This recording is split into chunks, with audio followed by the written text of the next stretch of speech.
Sorry for the wee delay there. The camera and the IT's been playing up today, probably due to all the rain and bad weather in Scotland that we're suffering. Hopefully it won't freeze again.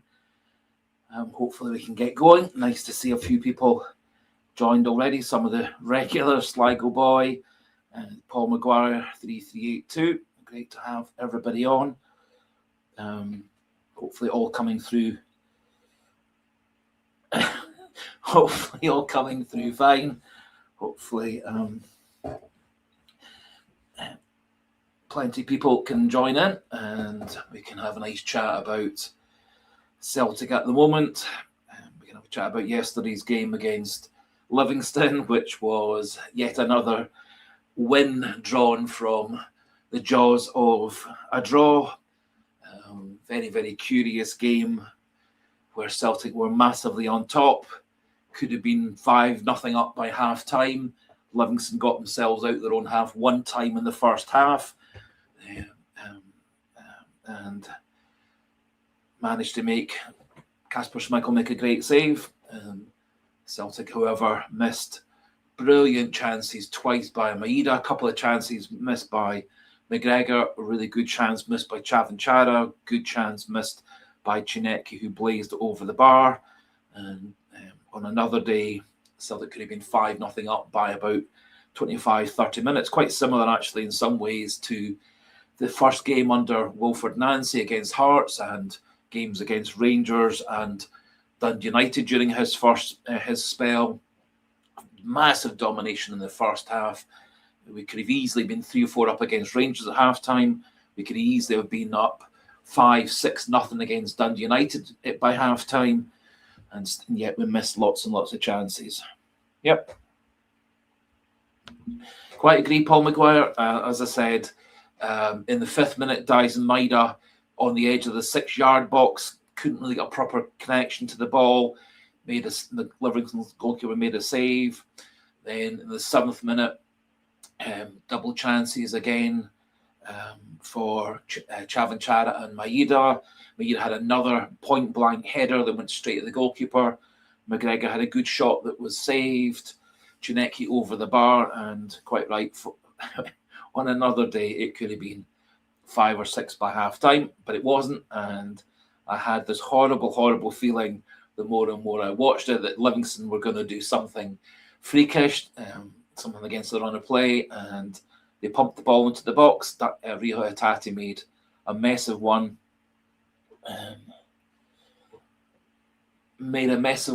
Kicked the player, definite penalty kick. Happily, slightly surprisingly, Alex Oxlade-Chamberlain was thought to be fit and in form enough to be on the bench, despite the fact they hadn't played proper football for 8 or 9 months.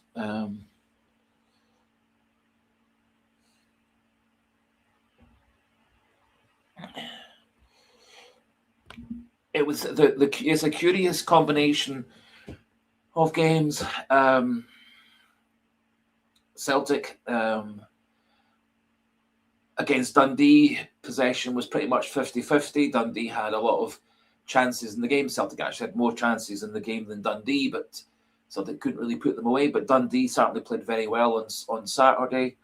And then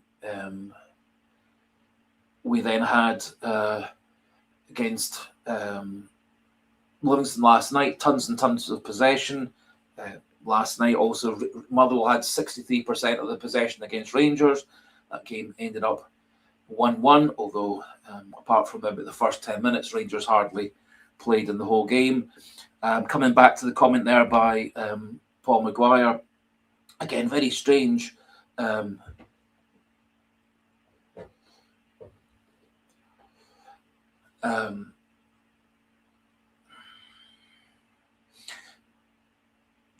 Very strange that much like under Wilfred Nancy, where we created absolutely tons and tons of chances, we didn't put them away. So I think it's quite an interesting contrast between the Wilfred Nancy times, where admittedly we defended poorly for much of the time under Wilfred Nancy, but under Wilfred Nancy we were dominating possession, dominating chances created, dominating shots, on goal, shots missing, etc. We had so many chances against Rangers, Dundee United, Hearts, Aberdeen, all these games, and yet and we didn't put them away. Happily last night we found a way to get a winner in the end, and it's been much the case under many of Neil's games in his first spell and his second spell, where we've found a way to win a game. All I would say, Sligo Boy, is some stats sites say one thing and some stats sites say the other in terms of what the actual things like possession figures are. I think possession figures, as opposed to things like touches in the box, shots on goal, shots on target, corners, free kicks, clearances, all these things are much more objective. Possession tends to be quite a subjective thing, and having looked about half a dozen different stat sites regarding the same game, you quite often get quite contrasting figures for possession. Some give one team a bit more possession than others. So I don't always trust when possession is so close between two different sides, where it's just a bit above 50, a bit of below 50. I tend to find out when you go onto Sofa Scores, Footy AI, other sites, you often get different numbers. You go into the BBC, they give you one set of numbers, Sofa Score give you different ones, Footy Stats give you another one. And so you can get 4 or 5 different versions of what the possession figures were from games. And when it's around about 50-50, 45-55, 53-47, whatever it might be, you often find you go to a different site and the figures are slightly different. However, when it's 67-33, 76-24, whatever, all these things,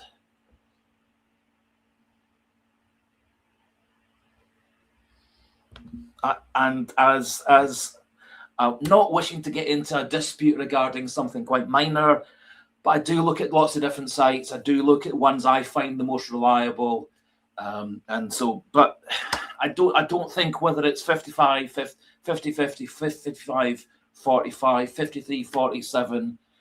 It's not massively important. It's massively important when it's 60 odd to 30 odd, or 70 odd to 20 odd, which is what it was yesterday against Livingston. Anyway, let's move on. Don't know what other people thought, but I was massively impressed with how good Alex Oxlade-Chamberlain was, having not played since May of last year. He had a bit of an injury at the end of his time in Turkey, had a couple of months off, came back to England, started back in training, it looked like, with Arsenal around about September, October time. He was talking about having had 3 very good months of training with Arsenal leading into January, so that would be October, November, December. And several different people are suggesting that Arsenal were looking to sign Oxlade-Chamberlain at the end of the season. Leeds, another English Premier League side, were looking to sign him to the end of the season. So it does look like there were quite a number of different teams looking to sign him, and reportedly Oxlade-Chamberlain made the decision to come to Celtic, which is encouraging. And so I was very surprised. I was actually quite surprised in the first place. Yeah, it's a good point, actually. I think that the problem that Johnny Kenny had was he was, at that time, the only person that Celtic could have. He was really Celtic's main choice as a out-and-out striker. Obviously, Dyson Maeda could also play that position. And if we had last season's Dyson Maeda rather than this season's Dyson Maeda, I think had we had last season's Dyson Maeda against virtually every team that we've played so far this season, we would have scored a heck of a lot more goals. He missed, as I said, 2 big chance against Kirat Almaty at home, massive chance away from home against Kirat Almaty. Puts either of those in, we're probably into the Champions League. He missed so many, 2 or 3 chances against Hearts, against Dundee United, against Rangers. Johnny Kenny, bit of a focus because he was the main striker and we were creating so many chances for him. And unfortunately, Johnny Kenny's finishing skills weren't quite up to it. And I think possibly given his relative inexperience at this level, that it maybe got a wee bit got him, pressure got to him. I think he was starting to not relax into his finishing, which is why he maybe was snatching at things.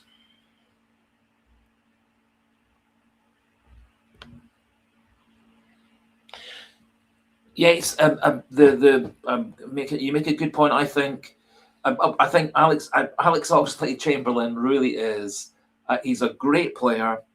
Was it not for the fact that around about 1/3 of his career has been missed through injuries? He's played something like 450 games as a professional, but he's missed something like 220 games as a professional. So was it not for the fact that he's missed about 200 plus games, he would have been up around the 700 games as a professional, which is very impressive. He's a 16-year career. Started with Southampton as a 16, 17-year-old. He's obviously played a heck ton of games for England, scored goals internationally, played for Liverpool, played for Arsenal, two of the biggest clubs in Britain, two of the biggest clubs in Europe after all. So I don't think there's any doubts that Oxlade-Chamberlain's got tons and tons of class. If he keeps himself fit, I think he could be a very, very important player for Celtic at the end of the season. I think he's got that higher level of skill than many players in the Celtic side. He's got tons of experience, which I think will be very useful on the training pitch. May also produce a bit of calmness. And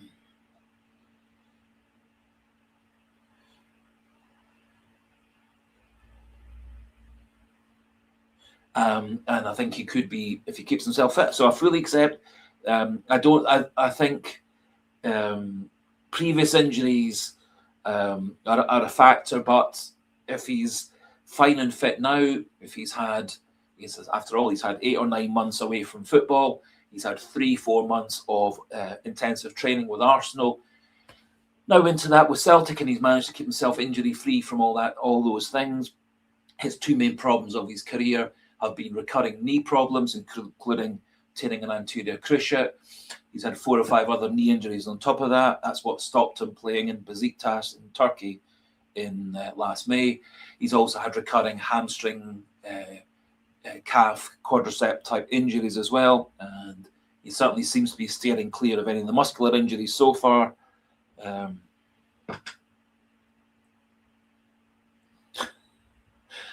And I think I was quite sceptical when Celtic were linked with him. However, I know it's only one game, but he brought a wee touch of class that we have been lacking. I thought it was quite similar to when Ange Postecoglou signed Aaron Moy. Aaron Moy hadn't played football for 6 months. He was back home from China, where he had been playing previously, taken 6 months away from football, spent time with his family who lived in the Glasgow area.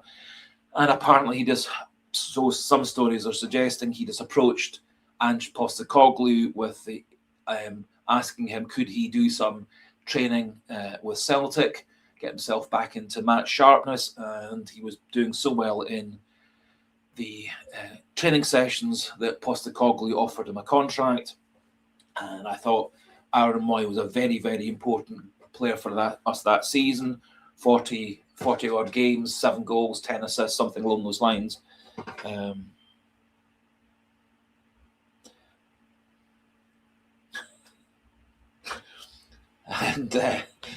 nice to have you on, Rubber Duck 67. And one of the nice things about yesterday evening's football was, of course, that despite the fact that Motherwell went down to 10 men, Motherwell managed to score a goal at about the 88th, 89th minute, goal by Stephen Welsh, our lone player over there. And I only saw the game actually, obviously, on highlights on BBC Scotland, on Sports Scene, but it did look like Motherwell actually were, for 80 minutes, the better team against Rangers. They played really much better football. Rangers really struggled to get the ball moving. And I thought, similarly from the highlight bits I saw of Hearts against Hibs, I didn't think Hearts are particularly playing well at the moment. Don't think Rangers are playing particularly well at the moment. Celtic maybe aren't playing that well either, but at least we're finding ways to win games. much like Hearts have found this season, ways to win games quite often with late goals. Their game against Hibs, that was up 88th, 89th minute goal. They've had 3 or 4 games where they've won or drawn with a goal in added time. And something we've been doing rather a lot recently, with obviously 2 games in a row, one with added time goals against Dundee and against Livingston.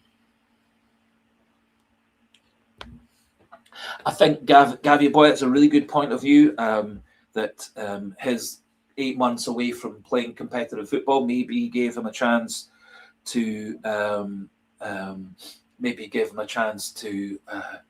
recover from a lot of these muscular problems and knee problems. Maybe he gave him a time just to be away from intensities of playing football day in, day out. And so maybe that enforced absence, or that choice to have a bit of a sabbatical, bit of 6 months away with his fiance and his kids. I think he also had his fiance had a baby around about the end of last year, the start of this year. So it looks like he maybe just chose to have 6 months of family time, and it maybe allowed a lot of his aches and pains and bumps and bruises and muscular problems to settle down. And as you're saying there, it does look like maybe that high level of training with Arsenal has overcome quite a lot of those fitness issues. I think certainly with Arnie Engels being probably out for weeks rather than months. However, waiting for full confirmation. I don't know whether other people have seen anything more updated than what I got around late afternoon, which was they were still undergoing tests and stuff.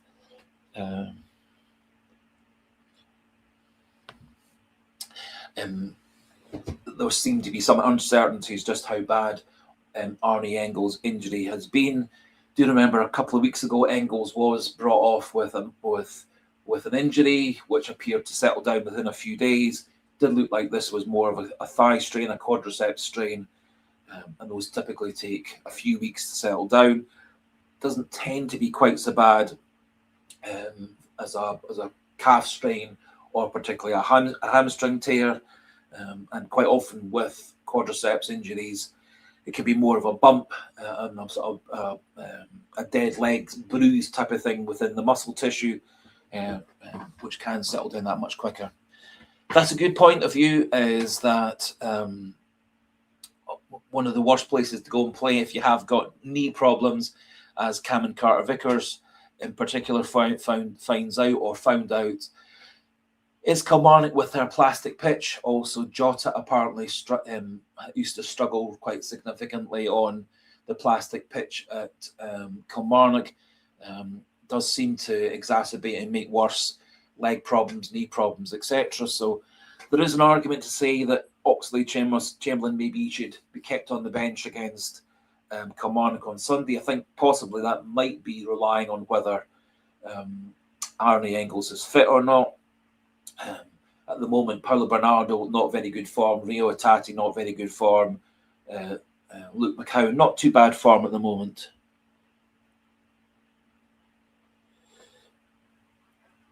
And so Celtic are a wee bit at the moment short of in-form midfield options. Good thing about if we did play Oxlade-Chamberlain from the start against Kilmarnock on Sunday is that he isn't one of the players who's going to be in the European squad for the Stuttgart game the following Thursday. So there would be the option to keep him on the pitch longer.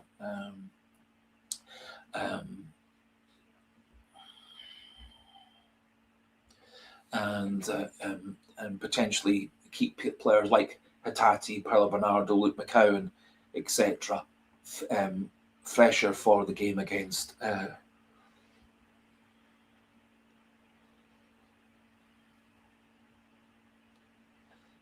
Anyway, I think we should concentrate talking about football rather than geopolitical issues. And maybe chat about how we see Celtic's team for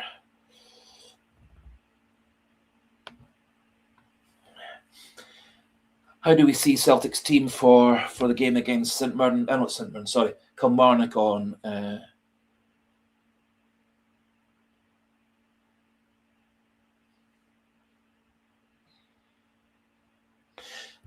Yep, good point. I think we do need to balance the use of Alex Oxlade-Chamberlain.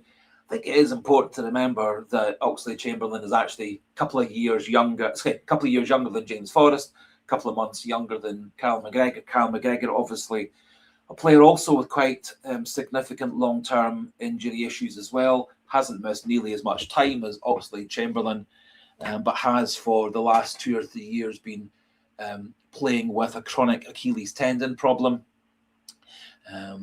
often having injections into that area to allow him to play.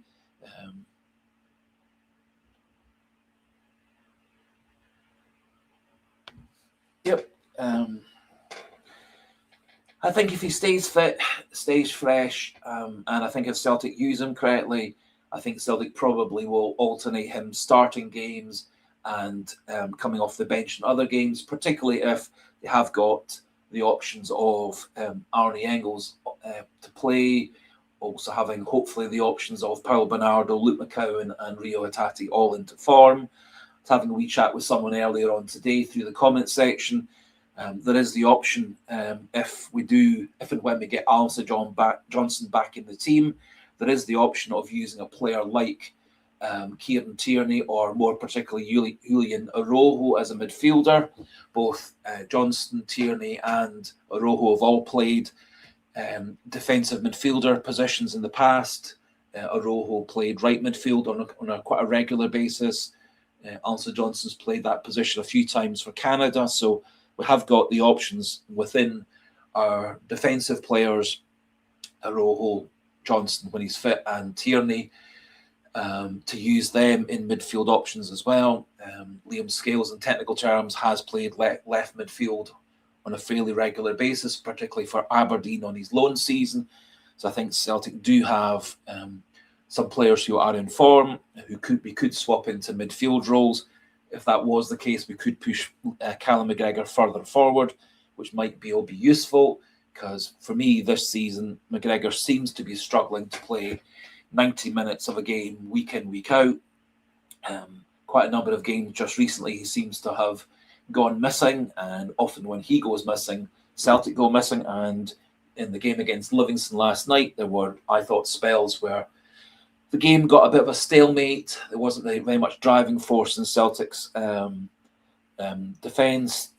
Necessarily wasn't very much driving force in Celtic's midfield, partly due to I think Celtic lost a bit of control when Hatate replaced Engels. At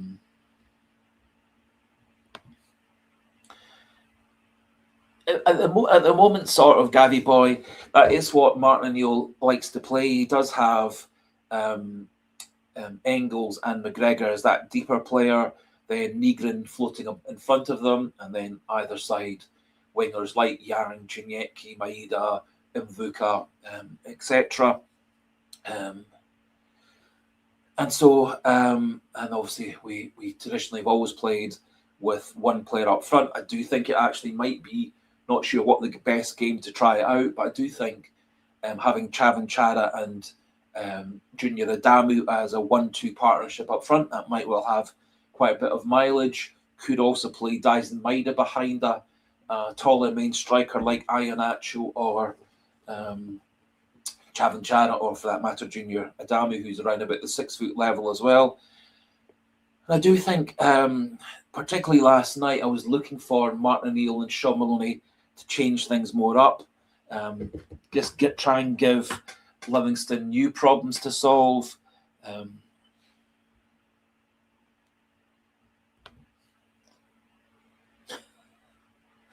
Lauren, I think this, given the fact that both Hearts and Rangers are rather inconsistent.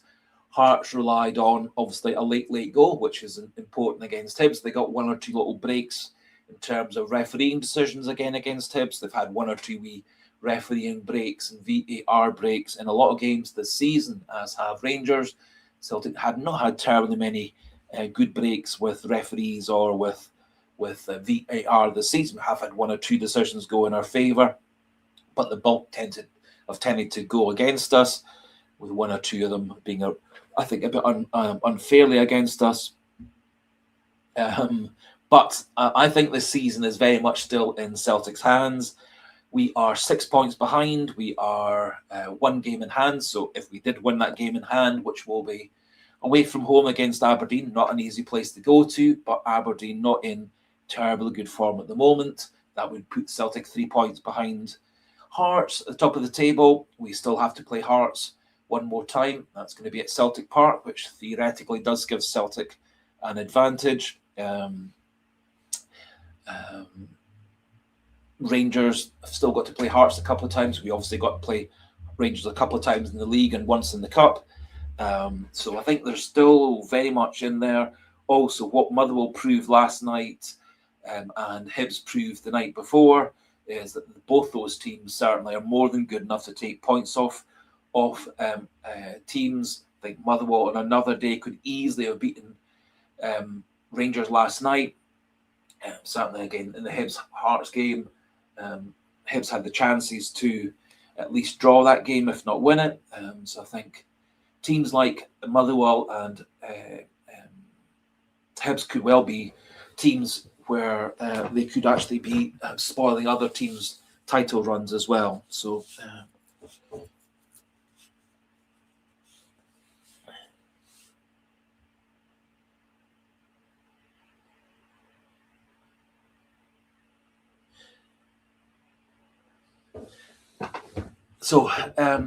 Celtic have had similar seasons where things have looked a bit bleak.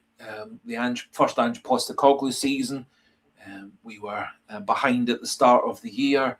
We had an incredible 18-game unbeaten run, winning about 16 or 17 of those games.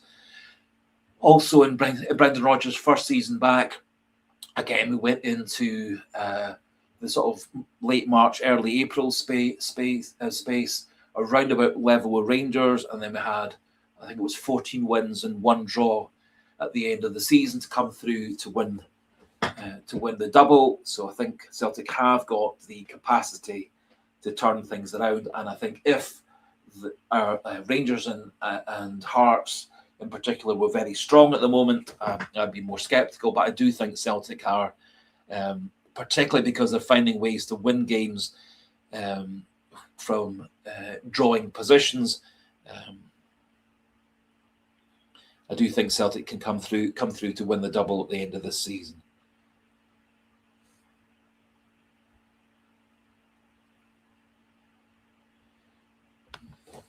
Yeah, I just felt that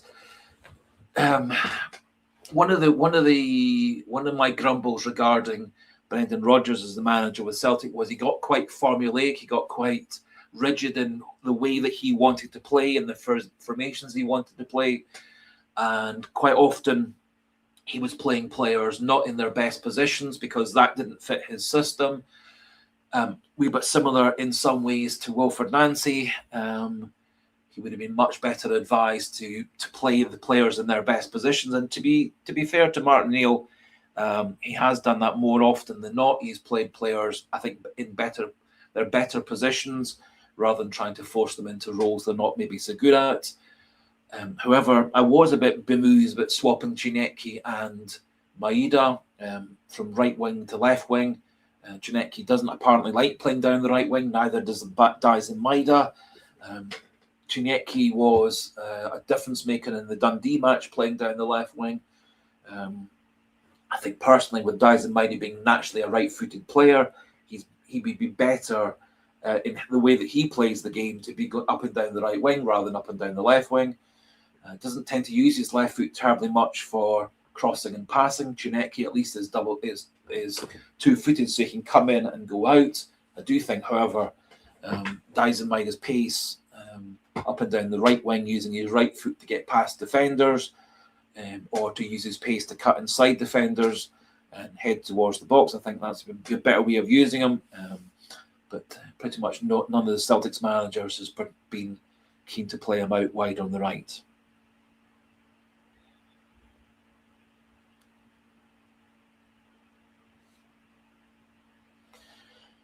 So I just felt, I don't. Other people maybe disagree. I just didn't think Celtic tried to give Livingston any problems, new problems to solve.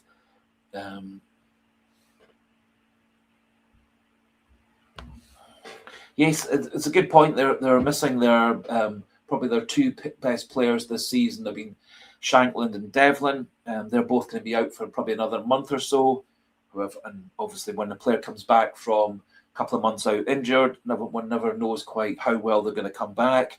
And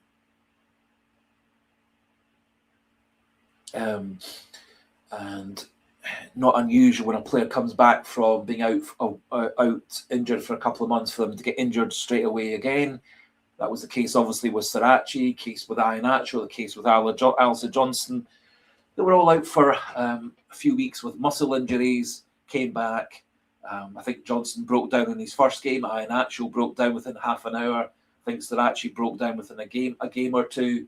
And they were all out again for another couple of months after that. So I said there is an argument to say that Hearts are probably going to be missing their two best players for another month or so, and there's some uncertainty about how well they're going to come back.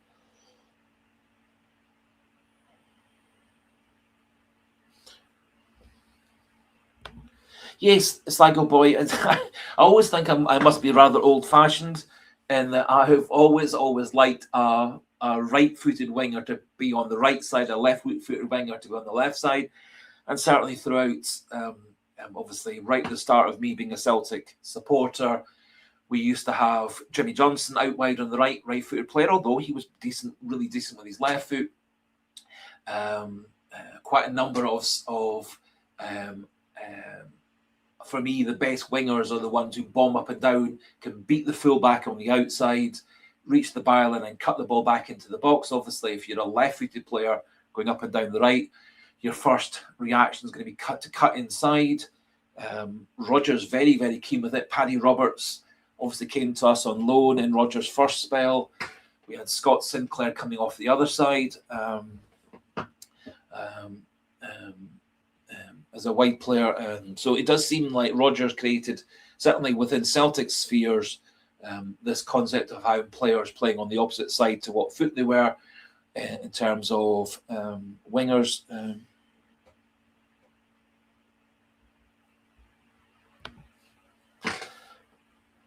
It's a good point, Lauren, in terms of Rangers and Hearts. I think probably the best result would be a draw between the two sides.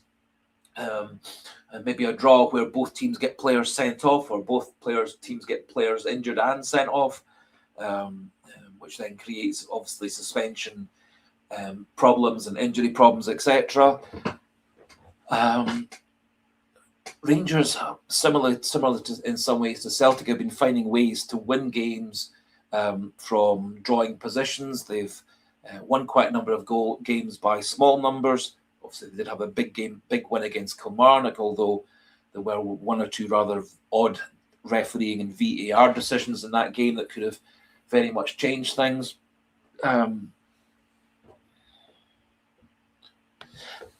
Gavi boy, I think you make a good point as well. I think in the end, if Celtic win all their games between now and the end of the season, Celtic will be winning the double.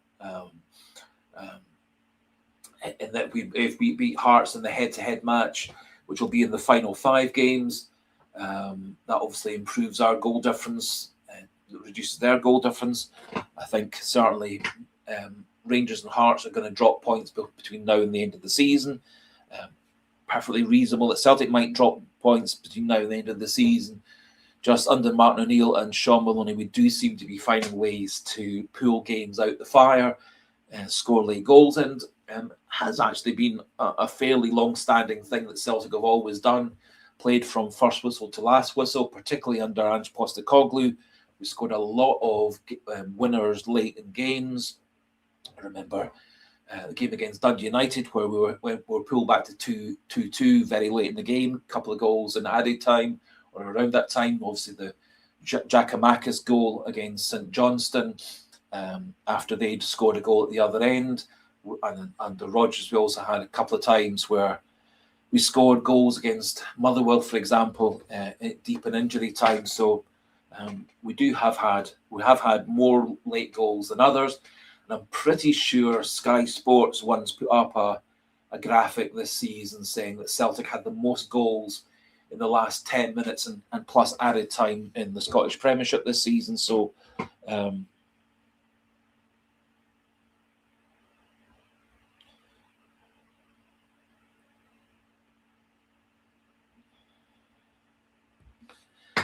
yes, Gabby Boy, maybe you and I are of a similar vintage, but certainly when I was playing football for the first time, which is 50 odd years ago in the park and at school with park with my dad and um, uh, the village boys teams and stuff, I was always encouraged to kick the ball with my other foot to learn to be two-footed, because so few boys were two-footed at that time. And certainly by the age of 7 or 8, I was actually very good kicking the ball with my left foot, to the point where pretty much my right foot, my left foot were pretty much the same level of passing ability and power and so on and so. So I do think it's still surprising me how there are still players out there who are very one-footed. And don't really use their right foot hardly at all. Happened to be watching the end of the Liverpool-Sunderland match, and there were several times Mohamed Salah was through on goal, and rather than using his right foot, which would have made it much easier to score, he used his left foot and missed. So it does surprise me how many top-level footballers are still very one-footed. And for me, I would prefer Chinecki on the left and Maeda on the right. And what I really would prefer is, no matter where we play Maeda, that he gets himself back into form one way or another.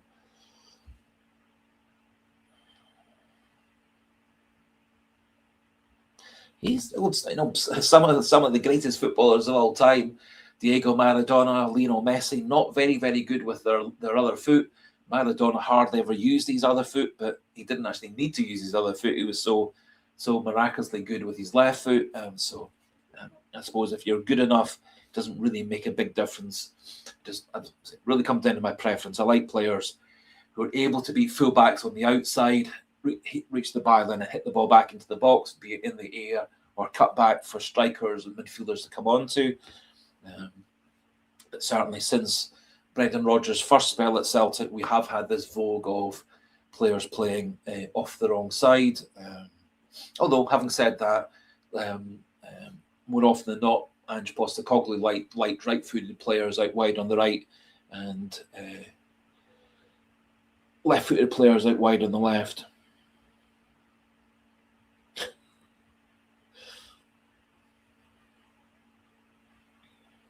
So when it comes to the game against Kilmarnock at the weekend, I do wonder whether Martin O'Neill might have half a mind on the Stuttgart game, particularly with the fact that we're playing on the plastic pitch at Kilmarnock. Never been a happy hunting ground for Celtic, particularly in the cold and the wet, and with the way that Scottish weather is at the moment, wouldn't be the least bit surprised if the forecast for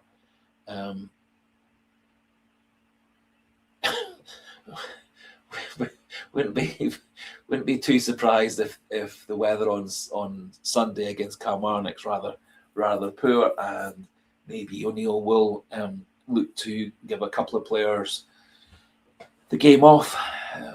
One player I think who might be given Sunday off and just playing half the game or the last half hour or so of the game might be Kieran Tierney.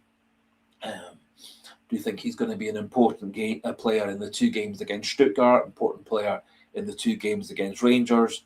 And so I do wonder, given the fact that Marcelo Sirachi is, I think, a very, very good number 2 left back at Celtic. I think he's, for me, better than Greg Taylor. I think he brings quite a lot of new talents to the left back position. And I was quite interested to see that Martin O'Neill was suggesting that Celtic should be looking to sign Sirachi as a permanent player. And I do wonder whether maybe Sirachi has been talking to Maloney and talking to.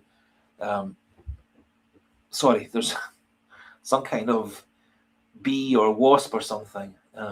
Sorry, my house looked a bit bizarre that I was hitting out at something no one could see. In essence, there was a bee or a wasp or something floating in the air in front of me.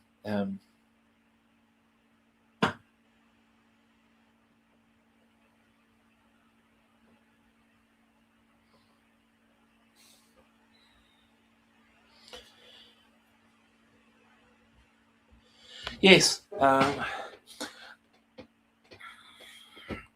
think probably in the greater scheme of things, Celtic should be concentrating more on the games in Scotland, i.e. the Scottish Premiership games and the Cup games. So I think probably O'Neill will have half a mind on the European games, but probably more than half a mind on the game against the intervening games against teams like Hibs and Rangers, the weekday evening game going off to Aberdeen. I think he probably will be concentrating more on the European game. I think what he feels is that the good results in Europe have been giving the players a lot of confidence. I think the players took a massive amount of confidence from going to Rotterdam to beat Feyenoord, going to Bologna and getting a 2-2 draw over there, beating Utrecht at Celtic Park in that last Europa League match. So I do think that he feels that these good performances in Europe are giving Celtic more confidence. And I think there are a few players within Celtic's team who just maybe are a bit low on confidence, haven't really been at their best this season. Hatate, McGregor, Maeda being the three biggest examples for me. I think also the European matches will be a good opportunity for players like Adamu and Chavanchara just to get a bit more of a feel of being part of the Celtic team.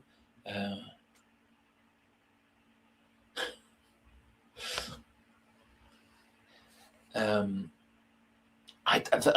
wouldn't be the least bit surprising because, I say, the weather in Scotland for the last month or so has been pretty miserable. Did read also, however, today that today was the first day that it hadn't rained in Aberdeen for a month. However, the forecast for Aberdeen over the next few days is for all that rain to come back. Aberdeen have had games being postponed. Obviously, Dundee United and Dundee have been having games postponed. So clearly there's a problem with the northeast coast and the east coast of Scotland with persistent rain. And obviously with where the two grounds are in Dundee and the ground in Aberdeen, given the fact that they're actually really quite near the seaside, near the coast, it actually does mean that Dens Park in particular is more prone to rain than many other grounds. Aberdeen obviously is quite coastal as well, not very, very far, really not far from the seaside at all. So again, that makes it much more prone to rain at Aberdeen's ground than anywhere else. However, today was the first day for ages it's not. Good day to you, your girl Bonnie, in presumably very, very sunny Australia. Don't know whether your girl Bonnie's been watching the Olympics. Always does amaze me watching all these Australians performing brilliantly in all the freestyle snowboarding and freestyle skiing type things. Don't really associate snow with Australia. However, having done a bit of research about Australia, Australia actually has quite a number of high snowy mountains. Half the year, those areas of Australia have a lot of snow, and it's not too unexpected actually, given all that in certain states in Australia, Tasmania obviously being another example, which is near New Zealand, which is quite a snowy place too. It's not that unexpected that they're good at winter sports as well. But anyway, presumably at the moment, Australia is nice and sunny at the moment. Yes, it's a difficult one to know whether Chavanchara or Adamu is going to be the better bet. Chavanchara had more football week in, week out leading into his loan move with Celtic. Adamu, who'd played a bit on and off the bench with Freiburg in the Bundesliga, most of I think all of Adamu's starts this season for Freiburg have been in the Europa League. Scored a couple of goals for Freiburg in the Europa League against Bologna. So I do wonder, it's going to be interesting to see which of the two, Adamu or Chavanchara, is going to be the better first choice striker for Celtic. I think either way, I think Celtic's got a good 1-2 punch up front. And as I said earlier on, I do wonder whether maybe Celtic should look to play both of them as a twin striker option. I think they have different skills, different abilities. I think Chavanchara's got a lot of pace, a lot of good ball skills for a player of his height.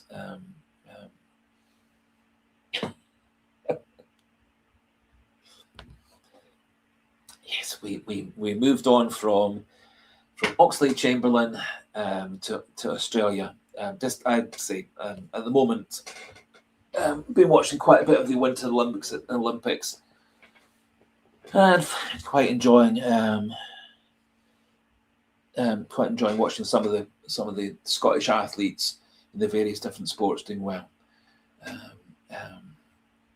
and also your girl Bonnie 5 is one of the few viewer subscribers that come out with of Scotland, or out with of UK and Ireland. There aren't terribly many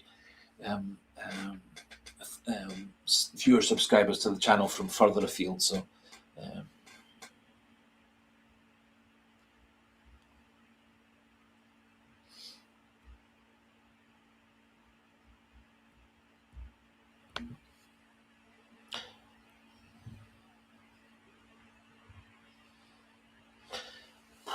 I think it's an interesting point, as I was saying earlier on.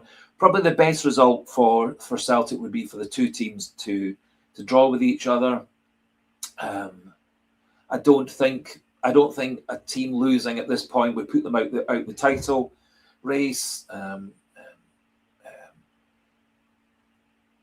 Given the fact that Celtic have got Rangers to play twice in the league, Hearts have got Rangers to play twice in the league. Celtic's got has got Hearts to play at Celtic Park this time.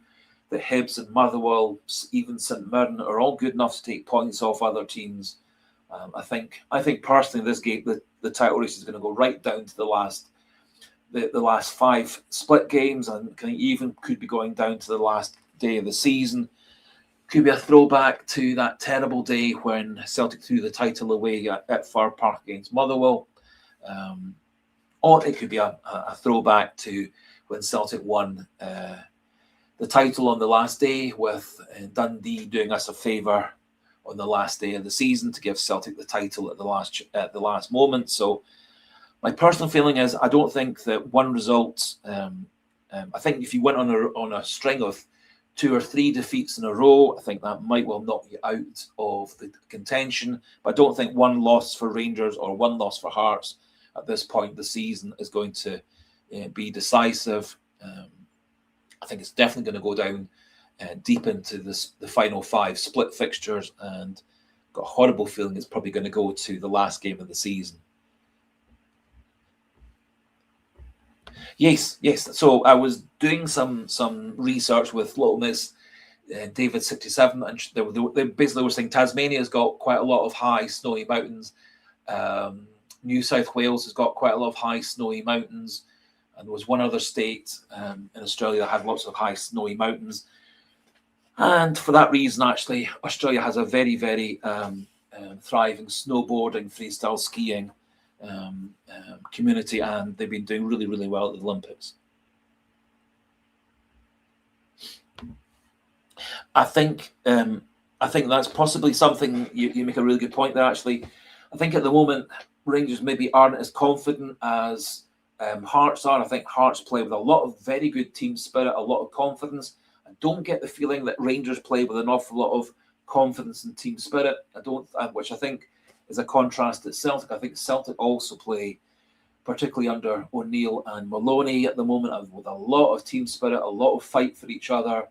I think there's a lot of some of the players within the teams being good mates and really enjoying the company of other players. I don't get that feeling from the Rangers players on the pitch or off the pitch. I very much get the feeling at Hearts that McInnes has got a team full of players who play for each other, go that extra mile to help each other out. If a player's missing from the team, another player steps in, does even better. I got the feeling also that's the case with Motherwell. They seem to be able to cope quite well with injuries and suspensions and so on. The manager at Motherwell's been, I think, very, very impressive. Strong argument to make him the manager of the year, given how massively he's changed Motherwell as a team this year. I do get the point. I think that's a good point, actually, as well. So I do think on Sunday, the possibility is that a defeat for one or the other might just knock their momentum. I think particularly maybe a defeat for Rangers might knock their momentum, given the fact that they scraped a draw with Motherwell, who were down to 10 men. They were probably the weaker side, the worst side on that game. I think, again, if Hearts are allowed to play the way they like to play in a game, lots of forcing corners, forcing free kicks, a lot of midfield kicking and shoving and pushing, not an awful lot of creative football from Hearts, but it's very, very effective. I think possibly that might well knock Rangers' confidence. But for me, in the end, it really comes down to Celtic. I think if Celtic win all their games from now to the end of the season, they're going to win the title and they're going to win the cup as well. Yep. Totally agree. Hearts have been really good this season at grinding out draws and wins from bad positions. Twice they won with 10 men. They've scored about 3 or 4 goals in added time to draw and win games. They scored a goal with 2 minutes to go against Hibs.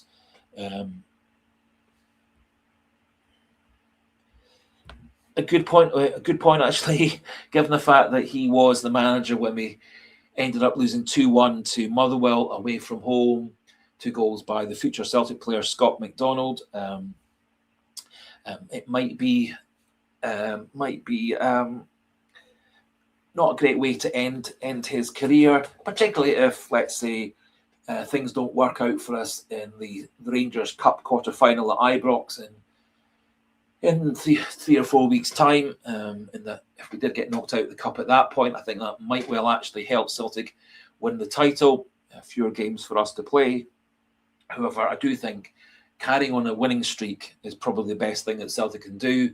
And so I think Lordan's point earlier on is a good one, that possibly a defeat for Hearts or a defeat for Rangers might just deflate some of their confidence going into the rest of the season. Hearts have got the benefit, they're only actually in one competition for the rest of the season. Celtic's got 3 at the moment, Rangers got 2. So it could well be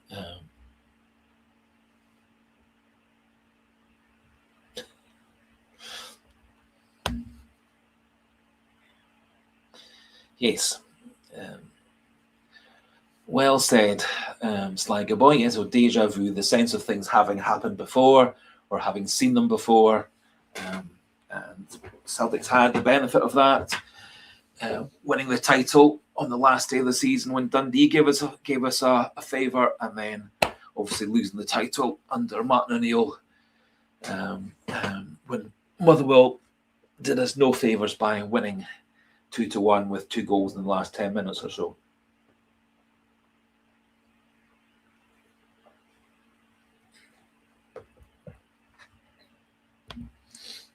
Great for you to join us, Catholic Rebel 1888.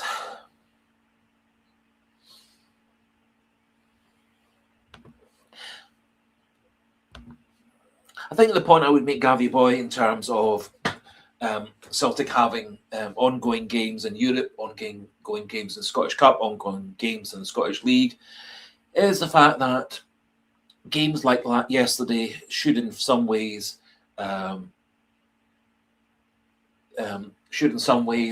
breed confidence within Celtic's team, that they can find ways to win games, they can find ways to play together and find the solution in the end.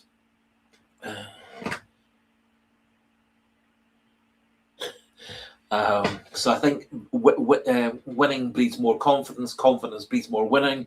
And as I was saying a wee bit earlier on, the run of form and run of wins that Rodgers had in 23-24 and the run of wins that Postecoglou had in the second half of the 21-22 season, where Celtic got on a sort of a run of winning. I think Rodgers was 14 wins, one draw out of the last 15 that season. Postecoglou was something like 18 games unbeaten, of which nearly all of them were victories. So I think that kind of thing can really breed confidence. It did seem to have last year a bit of a reverse effect in the getting knocked out by Bayern Munich did seem to maybe deflate the players' confidence. I'm not quite sure quite what happened after the Bayern Munich game last season, but for the last quarter of the season, Celtic were rather inconsistent. Few disappointing defeats, Rangers, St Johnstone, that time obviously the Aberdeen Cup final.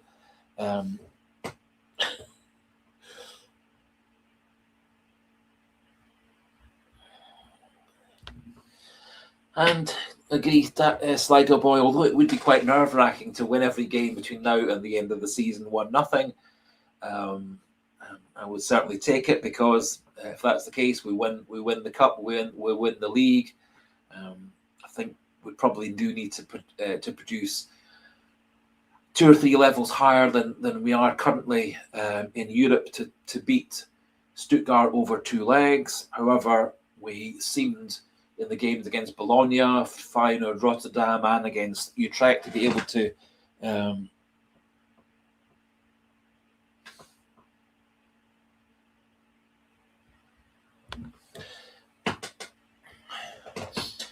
a lot of the. So in terms of, I don't have anything concrete in terms of an update on who our new manager is going to be. Totally agree that Celtic needs stability this summer. I think it requires an experienced manager, a manager with a forward plan to take things Celtic forward on the pitch, off the pitch, through the academy, through transfer and recruitment. I think an ideal person for that part would be Ange Postecoglou. I think Roberto Martinez is a good bet with that as well, in that he's had experience building up teams, recruiting players well, using them. He's obviously got experience at the highest level, having been a very, very successful international manager with Belgium, successful manager internationally with Portugal. He's obviously got experience with both those countries, dealing with superstar players and a lot of players with big egos like De Bruyne, Ronaldo, Cristiano Ronaldo, etc. So Roberto Martinez certainly seems to be the favourite. I didn't properly read through what Sean Maloney was saying regarding whether Martinez would or wouldn't come.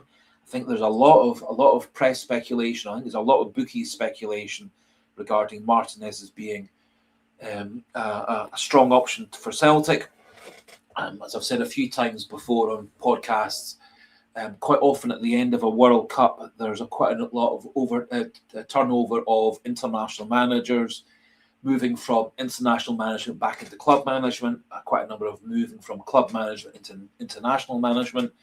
One of the other names being put forward as an option for Celtic is Stevie Clarke, the Scotland manager.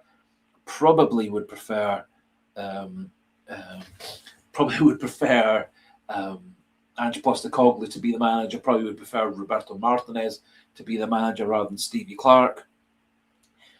Doesn't play the most attractive brand of football for Scotland, although the stories are that at Chelsea and at Liverpool, where he was a head coach, that he was much more attacking in his outlook. It's more just he'd adapted the way he coaches football to fit how it was at Kilmarnock and to fit how it needs to be with Scotland, given our deficiencies in terms of strength of squad and depth of squad with Scotland. Excuse me. Obviously, if we did get in Martinez, that would seem to dovetail very well with Sean Maloney carrying on in a high level position at Celtic. I think if we also kept Fotheringham as one of the main coaches, I think that's also would be a very good option. And I think whoever comes in, I'd be really, really keen that Maloney and or Fotheringham, or ideally both of them, carries on being an important coach at Celtic. I think Maloney's got a very, very good tactical brain. I think he's got a good ability to run training and coach players. Don't think he's quite got the media savvy nature that a lot of modern day managers require. O'Neill obviously has got tons and tons of that.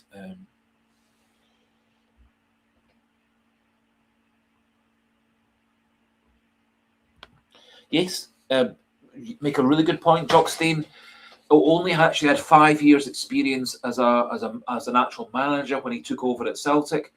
He'd been a successful reserve team manager for Celtic. Went away, had a short spell at Hibs, short spell at Dunfermline.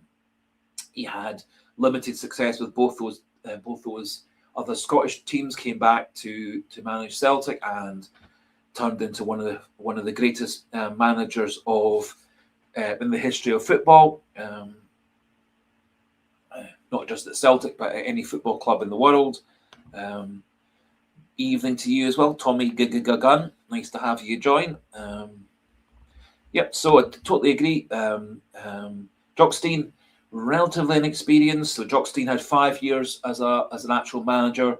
Wilfred Nancy had 4 years as a manager before he came to Celtic. So a lot of people were criticising Celtic for getting an inexperienced manager. Well, it was only 1 year. Stein only had 1 year more experience than Nancy. Stein's level of experience had been reserved team football at Celtic. Then a couple of the medium-sized clubs in Scotland, so didn't have masses of experience or masses of trophies before he came either. Neil Lennon obviously had 1 year of reserve team coaching experience before he became Celtic's permanent manager the first time around. So I think it also maybe just comes down to being a good candidate, etc. So to answer the point that was put forward a wee bit earlier, nothing definite, although an awful lot of people are starting to talk about Roberto Martinez, quite a lot of talk about Ange Postecoglou. 1 or 2 weeks, I think, rather stupid rumours that Jose Mourinho will want to become Celtic's manager. Given the level of wages that Jose Mourinho demands, no matter where he goes, I can't see Celtic having the financial wherewithal to employ Mourinho as the coach. Although he may decide he takes a massive pay cut, like a few people have done, to come and play for Celtic or manage at Celtic. After all, Oxlade-Chamberlain's taken a big pay cut to come to Celtic. Kieran Tierney took a massive pay cut to come to Celtic. So maybe we can convince Jose Mourinho to come to Celtic and be our manager. Again, I'm not massively keen on Mourinho as a person or the way he plays football, but he has been a successful coach, head coach, manager, wherever he's gone.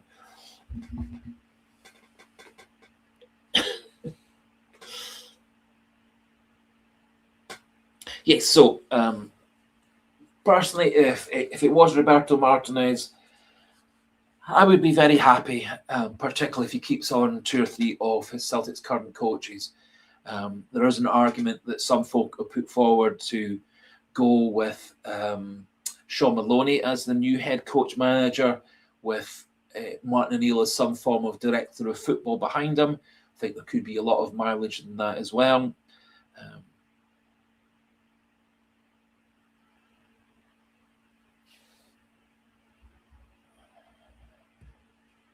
Yes, I think Jock Stein's previous work experience, obviously other managers coming from similar areas. Sir Matt Busby of Man United, Bill Shankly of Liverpool, also coming from what I can remember, mining communities. Bob Paisley, Liverpool manager, obviously he's English, but he came from mining communities in the Newcastle area, North of England area. Jack Charlton, ex Ireland manager, various managers all over the place, again coming from northeast England mining communities. So I think you're quite right. I think his life experience, which isn't really the case for modern day players, modern day managers. Nearly all modern day managers have been modern day players, don't really have the life experience of doing two jobs at the same time or coming from major working class areas. I think Jock Stein was also very, very clever in terms of man management, very, very good tactician. I think he also was a very good spotter of talent, and I think he was also a very inspirational person on and off the pitch. And I think that all turned into him being a very successful manager for Celtic. Very similar, obviously, similar characteristics and personalities to the people I mentioned already: Shankly, Paisley, Matt Busby, etc.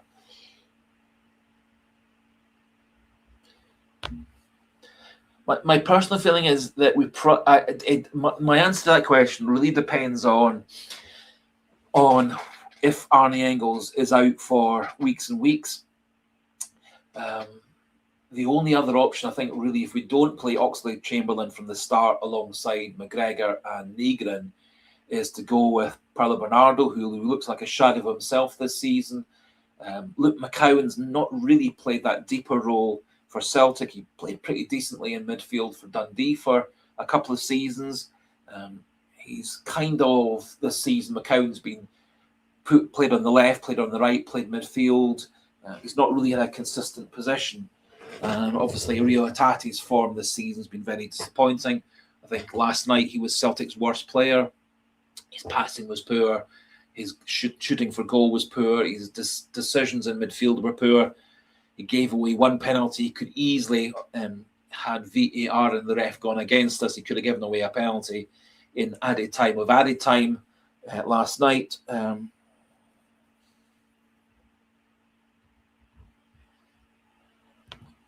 Yes, if Engels is out for weeks and weeks, our options in terms of an obvious replacement who's in form are limited, in that Bernardo's not in form, Hatati's not in form, Luke McCowan might be in form, just he's not really had terribly many games where he's been the starter.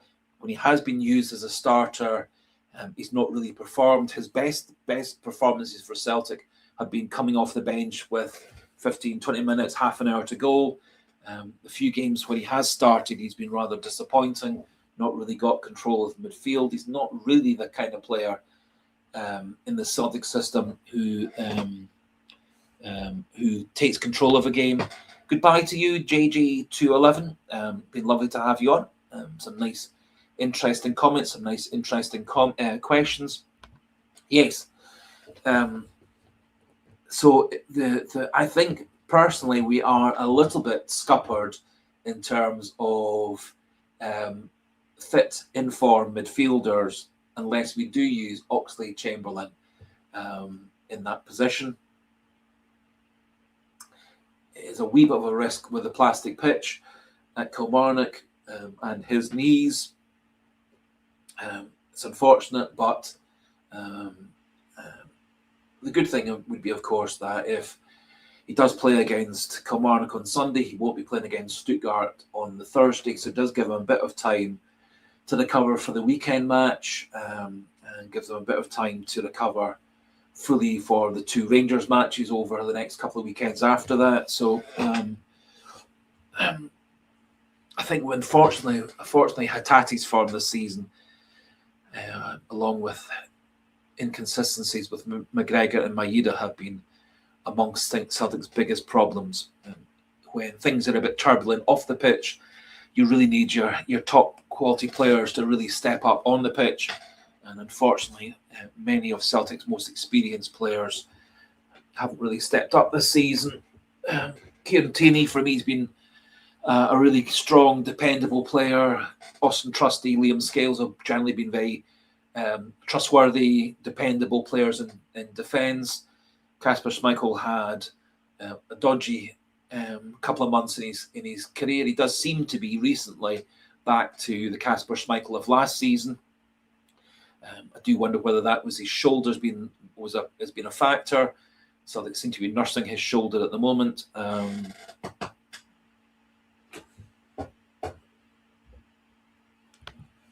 Yes, Gavi boy, I agree.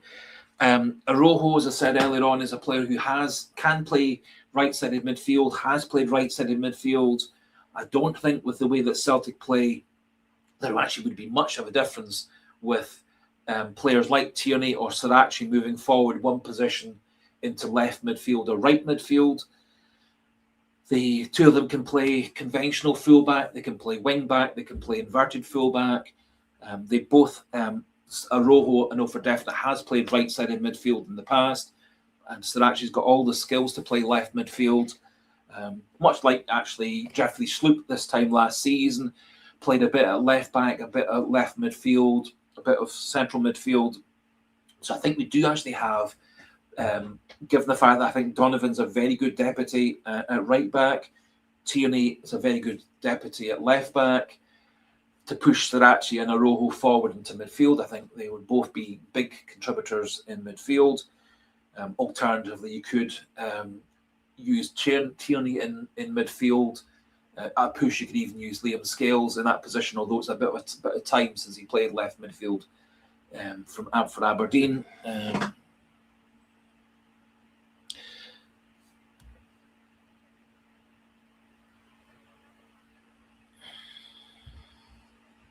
Yes, I think this is true. I think Kilmarnock have been forced to give up their plastic pitch for next season. In essence, the Scottish Premiership outlawed plastic pitches, but allowed some teams a year or two to swap from their plastic pitch back to grass pitches. At the moment, obviously, I think Livingston have got a grass pitch. Sorry, a plastic pitch. Kilmarnock and Falkirk have all got plastic pitches. There is an argument, I suppose, to have plastic pitches because, after all, Dundee United, Aberdeen have all had several games cancelled just recently with the heavy rain that Scotland's been experiencing. So there is an argument to say that there is a place for plastic pitches. It doesn't seem to be. Yes. So I think this will be our last game on Kilmarnock's plastic pitch. I think if Falkirk stay up, as it looks like they will do, I think they've got one more year after this to get rid of their pitch. Livingston, they've been up and down. I think they get to keep their plastic pitch if they play in the Scottish Championship, but they can't if they come back up to the Scottish Premiership.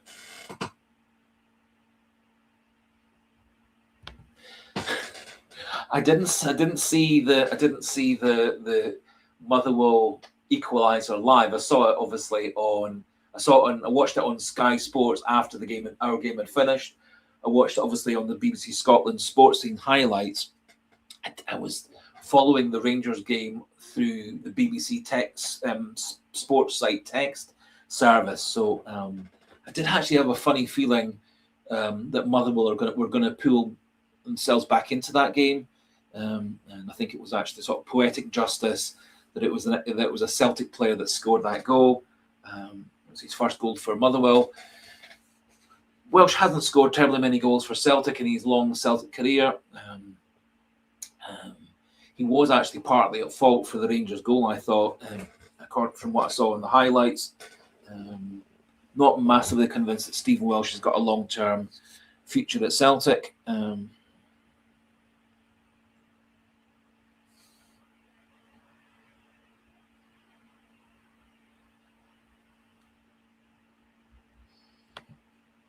Yes, it's a good point of view, actually. Don't know whether you're into cricket as well, your girl Bonnie 5, but actually in cricket, cricket teams, counties, test match nations are actually much better at protecting their pitch when they know there's rain around. It doesn't stop some games being stopped for rain or not played for a few hours due to rain, but cricket especially has been very good at protecting itself, and protecting the grass in times of heavy rain, covers, hover covers, etc. So I think there are plenty options that people could try.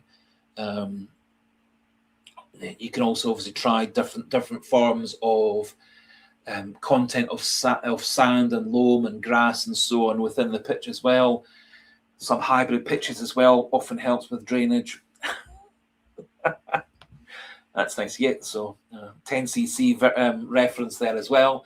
So, but I think your point's really well made that in cricket and in baseball, for people who watch baseball, they actually are very, very good at protect. When they know there's rain around, they're very good at protecting their outfield and their playing area from rain. Doesn't seem to be anything that in Scotland we do terribly well. Theoretically, there's no real reasons why you couldn't have plastic covers, etc.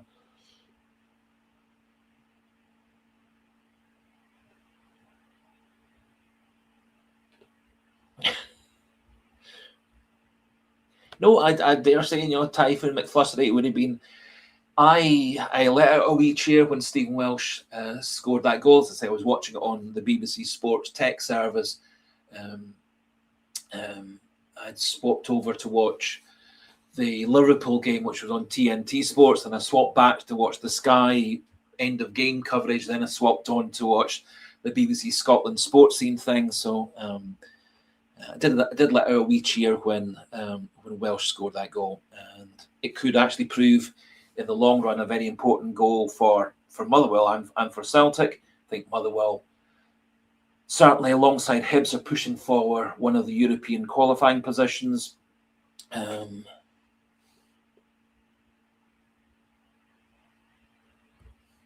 Great.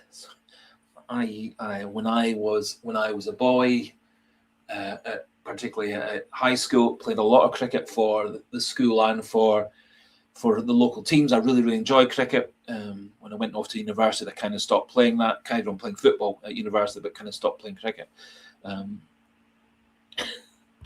Yes, and I dare say actually the fact that Stephen Welsh was back at Celtic for about a month or so maybe did sort of rebond him with quite a lot of his Celtic teammates, a fair number of his teammates that had been at the club when he left the club, previously on loan to go to Motherwell in the Rodgers day. Quite a lot of the players that he left at Celtic are not part of the Celtic team anymore. Quite a lot of new players come into the team.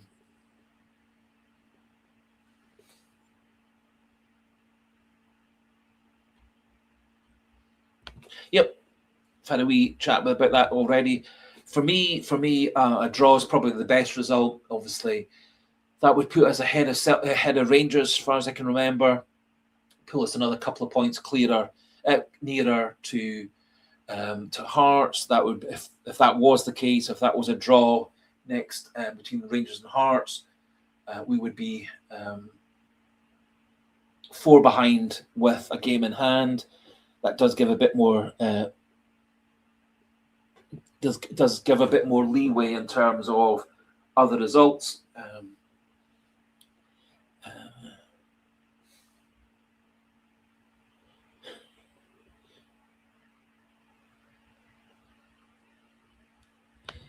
Yes, no, he certainly seemed to celebrate scoring his goal. I think part of that was just genuinely that he's really enjoying playing his time for Motherwell. I think he's being well coached, well managed there. I think he likes his teammates.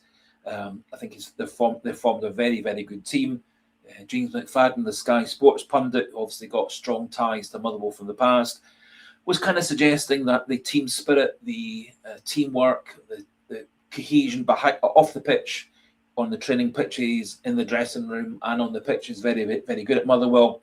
That a wee bit similar to Hearts, they're able to slot players into their system and not really having any drop in form.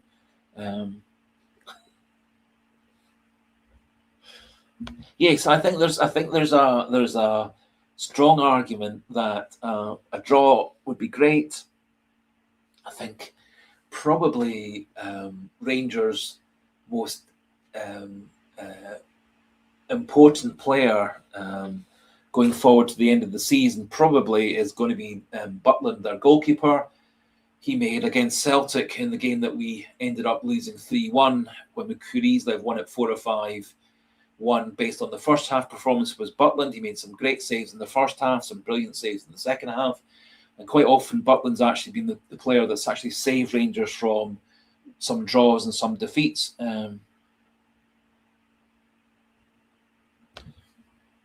So I think Butland's probably their most important player.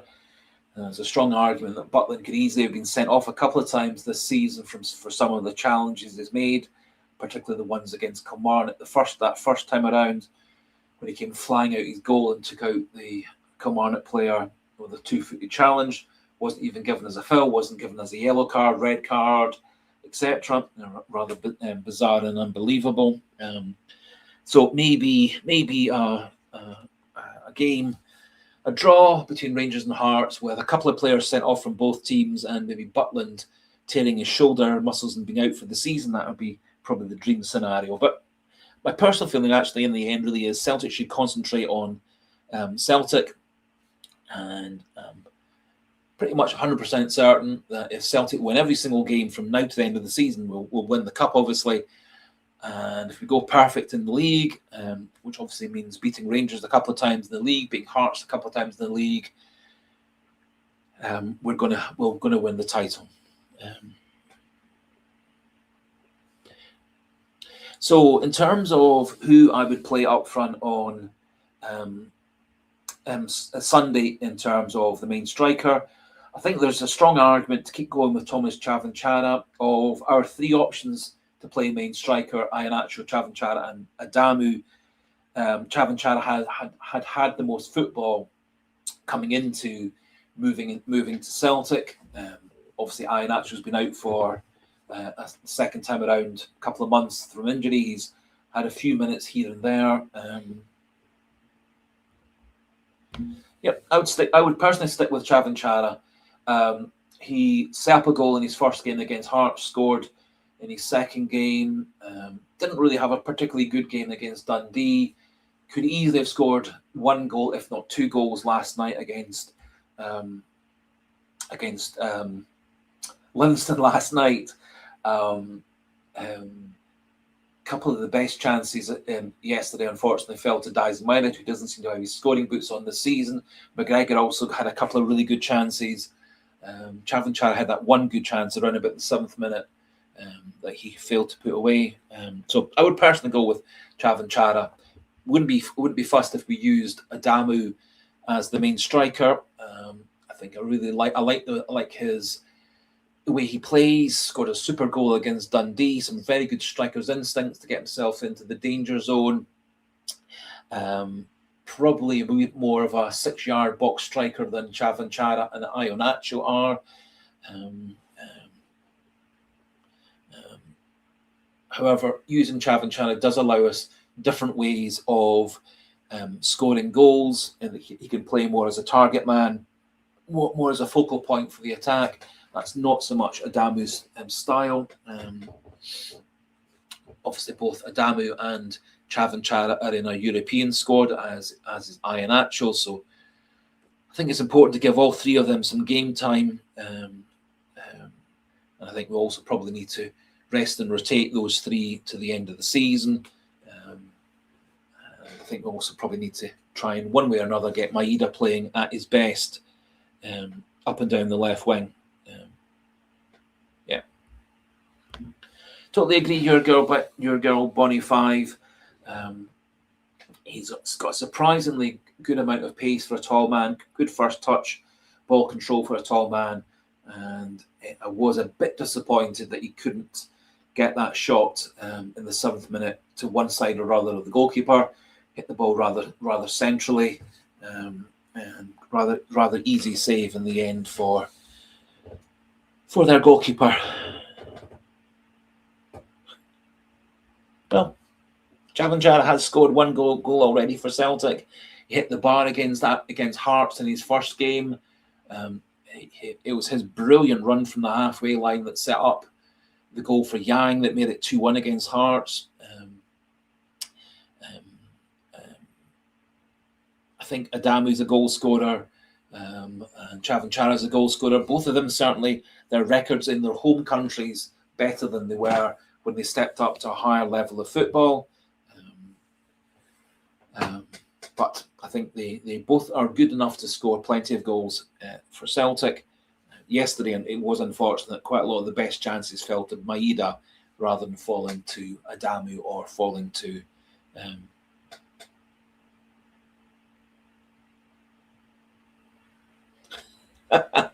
Yes, yes. I still think Martin Neal is struggling to get a full grasp of who these players are. That might also just be a sort of humorous affectation to try and imply that he's an old man and he's forgetful, etc. Or it may be just genuinely he hasn't got the best recall for players' names. I know the feeling at times where I get halfway through a sentence and then can't quite remember what I was talking about. So,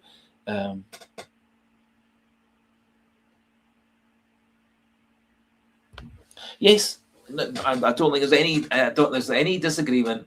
Chavanchara should have scored in the 7th minute. Maeda should have scored both those really great chances. Quite how he misses from that first chance from 6 yards out, completely unmarked on the 6-yard box line. Then very similarly, he's got the Livingston goalkeeper kind of almost sitting on the turf, and somehow Maeda headers the ball straight at him. You think back to the Dundee United match, Maeda was 1 yard out, open goal, and somehow managed to head the ball onto the post.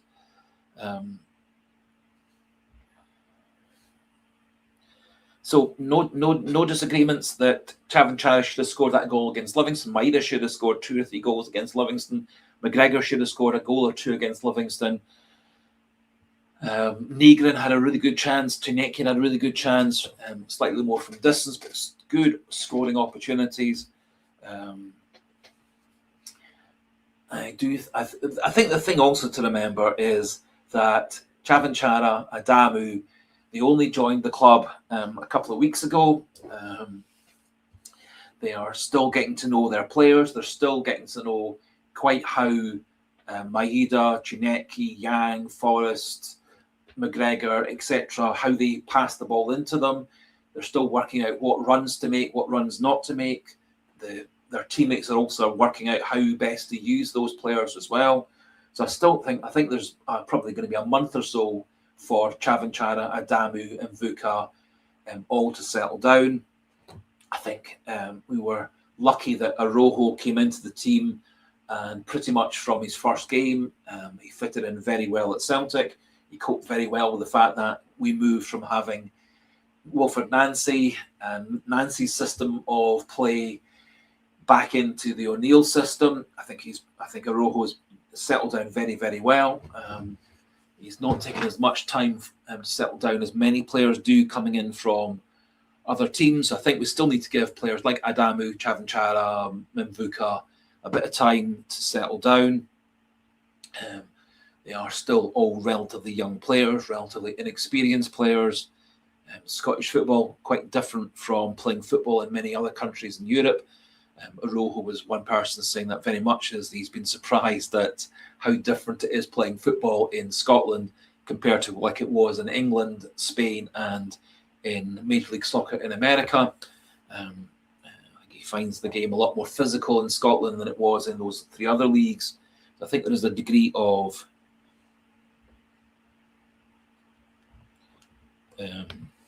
adaptation for all those people. Couldn't agree more, Kieran. I'll totally agree with that. We've got far too many players who are under par at the moment, not performing.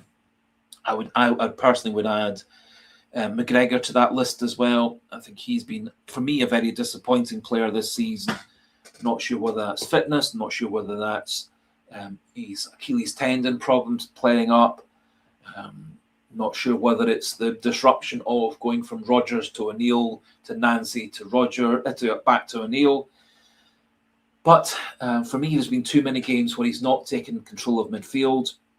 Several of the games where we've struggled to win, such as the Dundee match the weekend, we've been losing out in midfield. Second half against Rangers, we lost out in midfield. Second half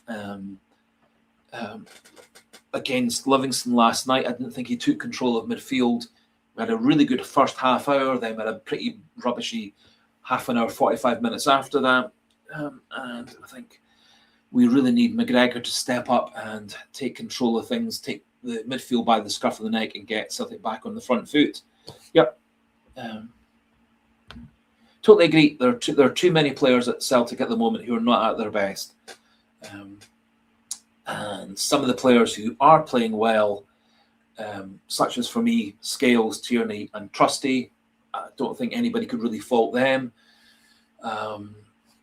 One of the other players who has played well this season, Benjamin Negrin, but Benjamin Negrin tends to be it would appear at the moment, quite a hot and cold player, in that when he plays well, he plays very well, scores goals, creates chances.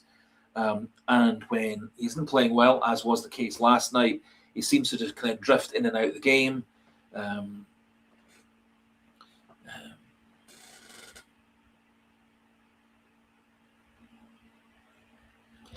It's a good point, actually, Kieran. And I do feel that James Forrest seems to be trying to do everything at like 100 miles an hour. I do wonder whether he just takes that extra half a second before he makes a run, makes a pass, makes a cross, makes a run into the box to get himself on the end of a cross, etc. He just seems to be just slightly rushing things.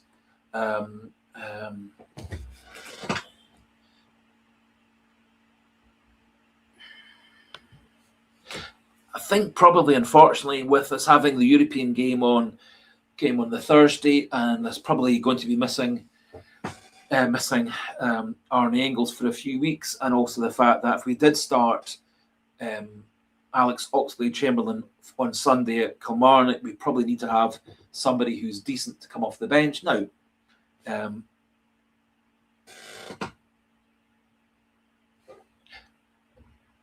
that's a really good point, Lauren, and that's a really excellent point, is that McGregor does seem, for me, to disappear in the games that you really want him to be getting the troops all rallied together, doing a wee huddle after let's say we lose the goal to Livingston, 57 minutes. Why not just get the players in a huddle, get them all fired up? Now, to be fair, at the end of 90 minutes against Dundee, it's about the only time I've actually seen McGregor this season doing that sort of thing, going around the players, getting them all fired up. It was for me, one of the contrasts when we played against Kairat Almaty away from home was how their coaching staff, their players, their captains reacted and behaved at the end of the 90 minutes and at the end of the extra time periods. They were getting everybody fired up, cheering, high fives, etc. Whilst our players, primarily Rodgers and McGregor, were all very stony-faced, quiet, nobody really getting anybody fired up.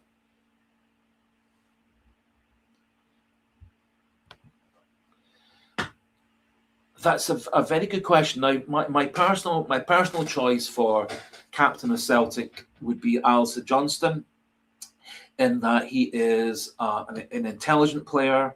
He is a player who gets fired up. He gets other people fired up as well. And I do think not having him in the team and in the squad has been quite a big thing in terms of us getting knocked out by Kairat Almaty. He got injured in the first leg, missed the second leg.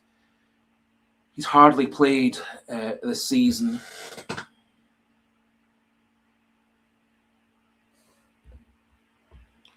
Yes, I think in that game, one could also argue that against Aberdeen, again, at the end of the Aberdeen Cup final, we looked rather deflated. And against Kairat Almaty, it didn't look like we were going to do the business. So personally, I would come back to that wee question earlier on. I would like to see Alistair Johnston become the Celtic first team captain. I think McGregor has that role for another year or two. I'm not convinced that at the moment Callum McGregor deserves to be the first name on the team sheet, which he has been for many, many seasons for Celtic. I don't think he's quite so good on the pitch. I don't think he's quite so good off the pitch. Made this point before, but I think he was rather quiet, rather silent when Wilfred Nancy was the head coach. Now, he may have fallen out with Wilfred Nancy. However, you do need to support your teammates, support your boss, support the coaches, etc., on and off the pitch. So even if you are not happy with things, you do have to put on a united front. You need to be a team. You need to support your boss, etc. And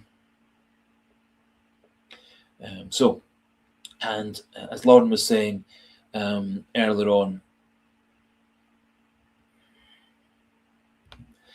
Yeah, quite difficult for a player to come into a team and take over being the manager, particularly if there was a player like Callum McGregor who's been there for years and years and years. Kieran Tierney, I'm not sure about Kieran Tierney being a captain for Celtic. He did a pretty good job of that when he was there under Brendan Rodgers as a younger player. Did a bit of captaincy there, captained Arsenal from time to time. I think Tierney wouldn't be a bad captain. He doesn't seem quite so fired up and inspirational as Alistair Johnson appears to be. But maybe Kieran Tierney could be that sort of a hybrid between the McGregor quarter role and the more noisy Johnston, Scott Brown, Paul Lambert, Neil Lennon style of captain.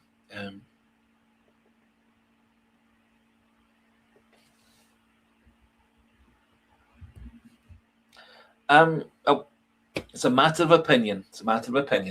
I think Wilfred Nancy was a really good manager. If Celtic's players put away their chances under Wilfred Nancy, we would have won nearly all those games. It just was Maeda, Negrin, Hatate, Tuneki, Yang, Kenny, etc. missed so many chances. We created in virtually every game under Wilfred Nancy 15, 20 chances in a game, but scored 4 against Livingston, scored against 3 against Aberdeen. But in far too many other games, we missed 3, 4, 5 chances in a first half that would have put the game out of anybody's reach by half time. But Wilfred Nancy was Celtic's manager. He's not Celtic's manager anymore. He won't be Celtic's manager again in the future. So I think it's time to move on. Wilfred Nancy undoubtedly had big success in Major League Soccer in America, unprecedented success in Major League Soccer in America. That may or may not have transitioned to Scotland. I think had he had a pre-season and time to bed things in, yep. Yes, Celtic only played for 45 minutes under Wilfred Nancy. Now, part of that, from what Liam Scales suggested, might have been due to the fact that the players didn't have the fitness and endurance to play Wilfred Nancy ball for 90 minutes, where it was the whole team had to get forward, the whole team had to get back. You needed to defend with 5 or 6 and attack with 6, 7, and 8. And for that, you do need your midfielders and your wide players in particular to have a good engine to get up and down the pitch. You need at least 2 of your defenders to get up and down the pitch with ease. I think we would have been better without Ralston as one of those players, better without Scales as being one of those players, as I don't think either of those two had the engine to get up and down the pitch, which is probably why I would fully agree that he should have stuck to the system that Celtic had and then gradually introduced his new system over the duration of the season and slowly bedded it in. I totally agree that Major League Soccer is different from Scottish soccer or Scottish football. It would be very interesting to have some form of inter-nations competition, Celtic, Rangers, Hearts, Motherwell against the 4 top teams in Major League Soccer. When Major League Soccer as a league is examined in terms of statistics, quality of players, quality of games, etc., Major League Soccer ranks way higher than Scottish football. So, but anyway, as I say, it's going back to talk about Wilfred Nancy. It's we're past Wilfred Nancy. We are who we are. We are where we are. I think we need to keep on looking forward, taking stock of what's happened over the last couple of weeks, and then moulding the current set of players, which we've got these players until the end of the season. So the squad we've got at the moment is a squad we'll have to the end of the season. Hopefully we'll get Alistair Johnson back in the near future. Quite a lot of stories suggesting sometime in March. We've got Kelechi Iheanacho back already. We've got Marcello Sirachi back. Hopefully Engels isn't out for too long. I doubt that Osman's going to be back until maybe the last month of the season. Carter Vickers and Jota are out for the rest of the season, so we can forget about them until next summer. Yes, completely agree, David Grant. Celtic's, particularly Celtic under Martin O'Neill in particular, have won games from when we've had less possession. We've had plenty of games where we've had less chances than the other team, and still won. The game last night, we had tons and tons and tons of chances, but unlike against when Mo Fernandes was the manager, we managed to, despite the fact we missed so many chances last night. And against Dundee United earlier on this year, we still managed to win those games.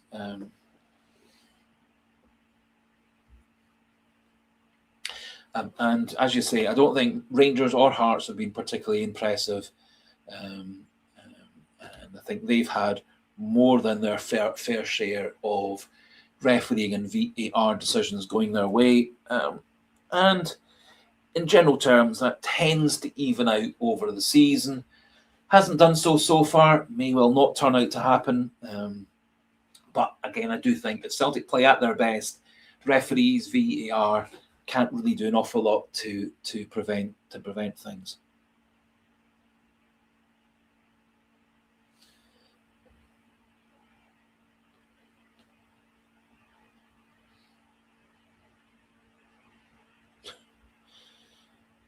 Anyway.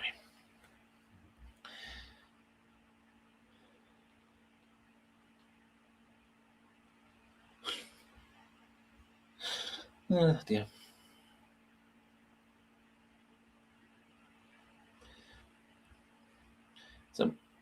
Some very odd comments.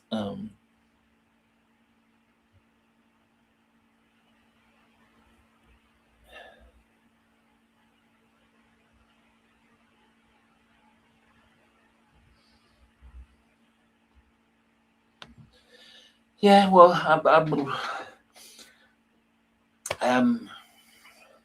I fully accept your opinion, and over the course of the season so far, Hearts have proven to be the best. They're top of the league. They're 6 points ahead of us, having played one more game than us.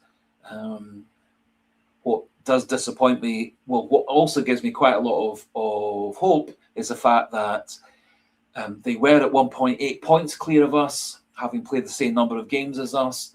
Over the course of the Martin O'Neill, Sean Maloney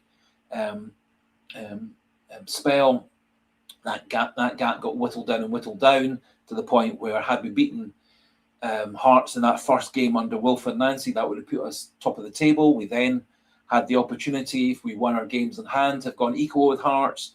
That unfortunately fell apart.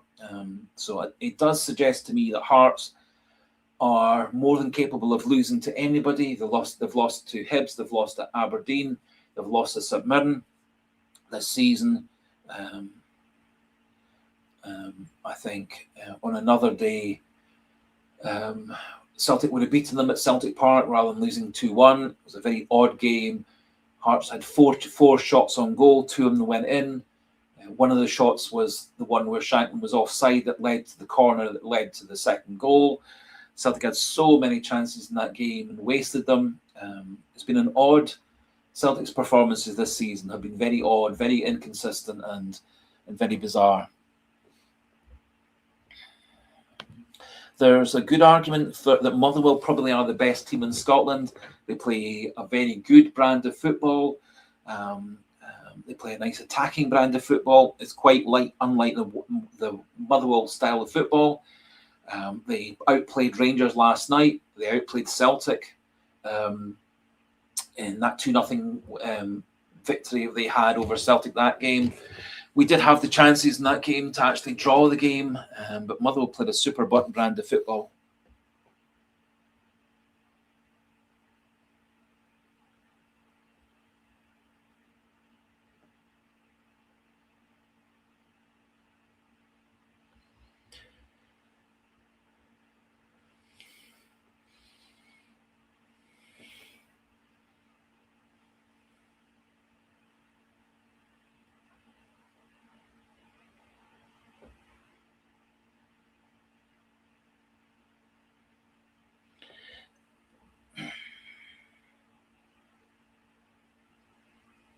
Yes, Gabby boy. I think Motherwell could actually be a team that does decide who gets the title. As I say, they're good enough to beat Rangers. They're good enough to beat Hearts.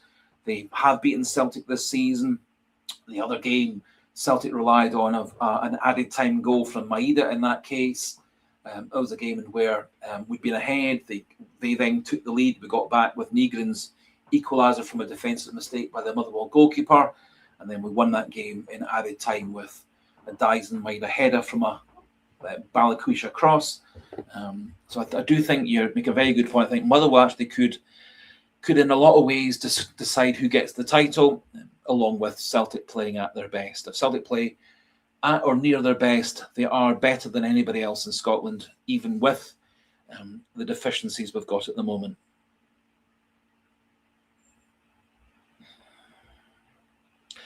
And I can see quite a few of you putting up a comment regarding if Nancy hadn't been the manager, we would have been X, Y, and Z. Well, Nancy was the manager, and one could also say if Dyson Maeda put away the chances against Hearts, if Johnny Kenny had put away the chances against Dundee United, if 3 or 4 players had put away simple chances against Rangers, the whole of the season could be so different. In essence, things are what they are. When Martin O'Neill was the manager first time around, we had a number of games where it was rather close and dicey for us winning games. Hibs played better than us, but we beat them 2-1. O'Neill's last match, first time around, was the Dundee 1-0, a game in which Schmeichel made a great save. Murray hit the crossbar. Celtic, after a really good first 10-15 minutes, kind of struggled in that game. We had the game against St Mirren where McGregor scored in added time after the Scales' own goal had been disallowed. So, in essence, football is what actually all that really matters in the end is 3 points, 1 point, defeat, etc. And so we've got no way of knowing what would have happened had O'Neill stayed on. Maybe the bubble would have burst first time around. Maybe some of these wins and draws would have turned into draws and defeats. We were very close in several games under O'Neill and Maloney to losing games and drawing games, but we found ways to win those times. Under Nancy, we tended to play, as someone was saying, really well for 45 minutes, and then in the second 45 minutes, typically, we would cave in. That wasn't so much the case against Aberdeen, which we won 3-1. Wasn't so much the games that came against Livingston, which we won 4-2.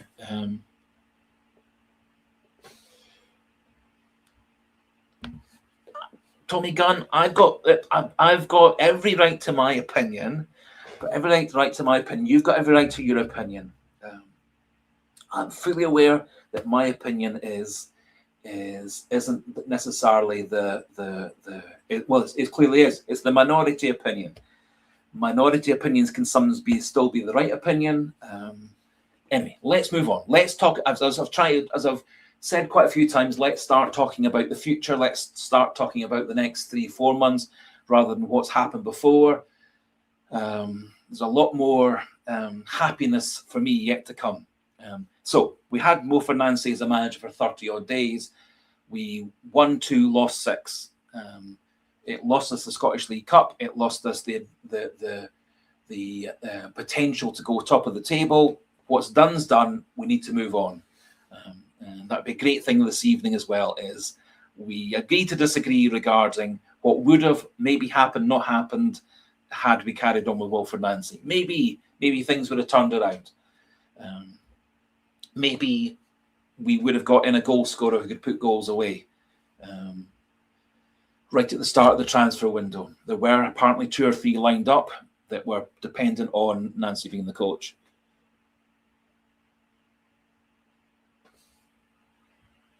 Yes, and as we said earlier on, Jock Stein had been a head coach manager for 5 years when he took over as Celtic manager, so lack of experience isn't necessarily that big a factor. Celtic's had some very successful managers with limited first experience as a manager. Neil Lennon's only experience as a manager had been 1 year as the reserve team manager at Celtic. He had a really, really good, successful time as Celtic manager. He's one of few Celtic managers to have 200 games as Celtic manager. O'Neill just managed to reach that level just recently. Yes, I think Celtic will go undefeated to the end of the season.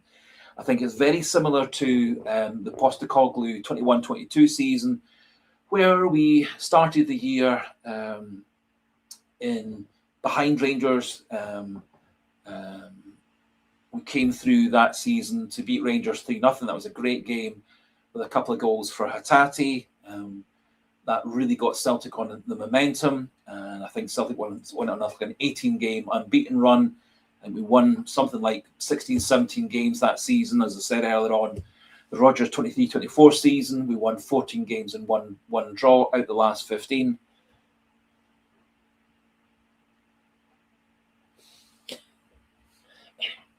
So I think Celtic can and will go undefeated to the end of the season.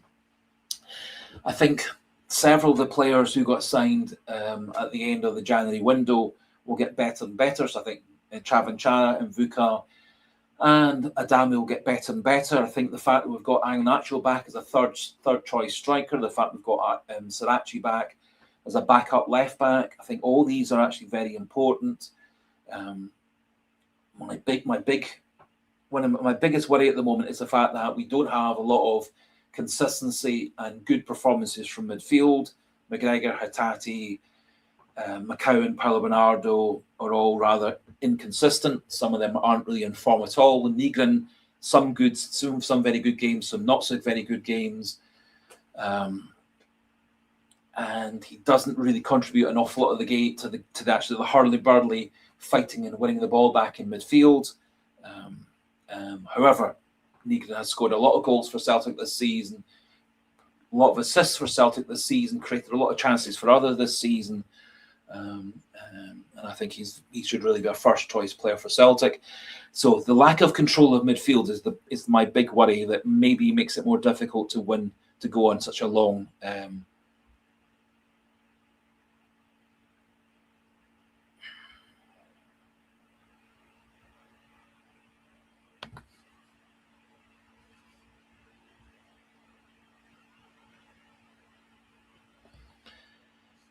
Yes. Ernest Mostly 8156. In terms of football, I am very, very much a glass being half full rather than half empty. And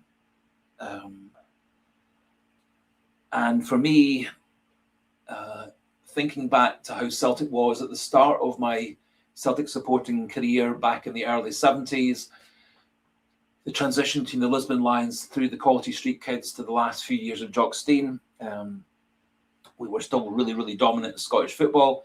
And then for the next 15 years or so, Rangers took the ascendancy. Hearts, Aberdeen, Dundee United and Aberdeen started to really take ascendancy, and we had some rotten years through that time, and supported them through thick and thin. I'm sure a lot of you supported them through thick and thin. And we think about the last 25 years, particularly the last 15 years, Celtic has won pretty much everything for the last 15 years, doubles and trebles, 13 titles in the last 14 seasons. So things actually are actually very, very bright and breezy. And during those 14 years, some of the seasons we've run away with the league. Some of the seasons, 21, 22, 23, 24, we have actually been in a battle. There were two or three other seasons out of those 14 where we were in a battle and came through. And I think Celtic do have the players. I think we've got more quality in our team than other teams do. I think Oroho, Chavanchara, Mvuka, Adamu and now Oxlade-Chamberlain are way better than anything that Hearts or Rangers signed. Skov Olsen, who on paper is a good signing for Rangers, has had a terrible year, really abysmal form in German football. He dropped from being in the first team to the reserve team, dropped into training with the academy team at the German club he was playing for.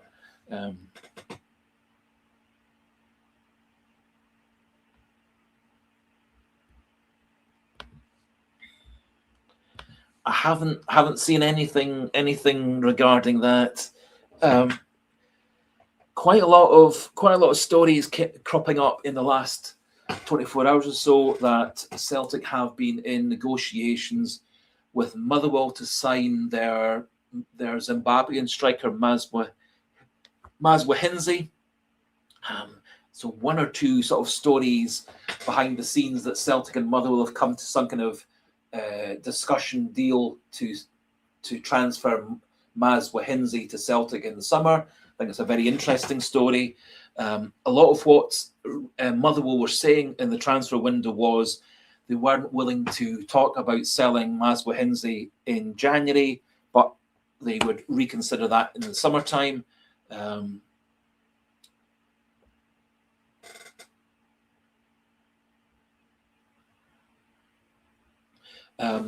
then I wouldn't be the least bit surprised if that's the case. It would appear in this winter transfer window that Motherwell turned down a £3 to £4 million bid from Anderlecht in Belgium for Mazwahinzi. So it wasn't that just they weren't going to sell to Celtic or weren't going to sell to Rangers. It sounded like Motherwell, on the basis of the fact they had a lot more money from selling Lennon Miller last summer, that they were able to absorb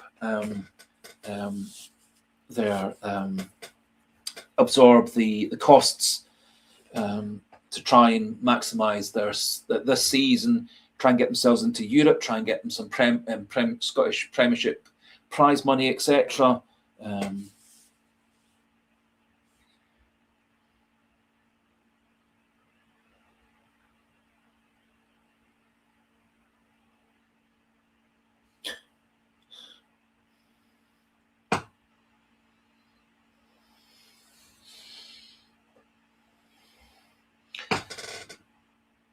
So haven't seen any rumours about Celtic signing anybody like that in the summer. Other than several stories today saying that Celtic and Motherwell are in some kind of negotiations to transfer Mazwahinzi from Motherwell to Celtic in the summer. Whether he works out as a Celtic player is another matter. Been plenty players who've transferred from one Scottish team to another, to coming to Celtic and not been really big successes. Scott McDonald obviously being a player who transferred very, very well from Motherwell to Celtic. There have been some players who've been fairly successful. David Turnbull was pretty successful at Celtic and wasn't quite so good at Celtic as he had been at Motherwell. Plenty of players have come to Celtic. Nafter Chiefty, David Fernandez, plenty of players have been brilliant for other teams in Scotland, but never really fitted into the Celtic framework. And I think playing for Celtic, you've got a different style of football, and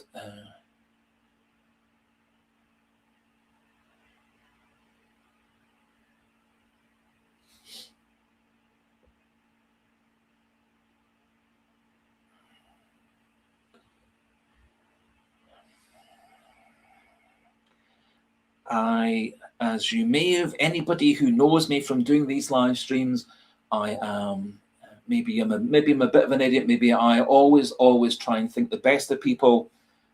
I thought it was a genuine question rather than someone trying to make fun of me. So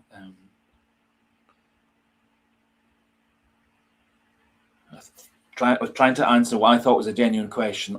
If it's fun to make fun of me, that's grand. And we'll move on and talk about Celtic things again.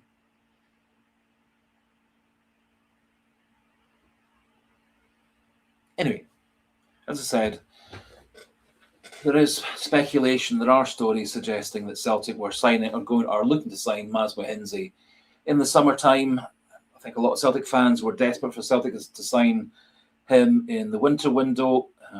That proved to be that Motherwell were saying no. Whether he works out at Celtic or not.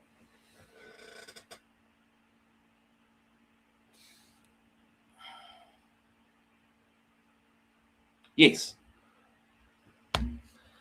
let's keep on going. And if people want to make fun of me, people can make fun of me. It's not. I'm all for pleasant, polite debate, pleasant, polite sharing of opinion. I'm very happy to defend my own thoughts regarding things, very happy to respond to other people's thoughts about things, very happy to answer people's questions. And if people want to make fun of me, people can make fun of me. It's actually extremely difficult, without wishing to make excuses for myself, to be thinking about things, talking about things, trying to think of answers, keeping an eye on what the comment sections are saying. And so if I don't properly read a question, don't properly read someone's the person's name, I'm very sorry.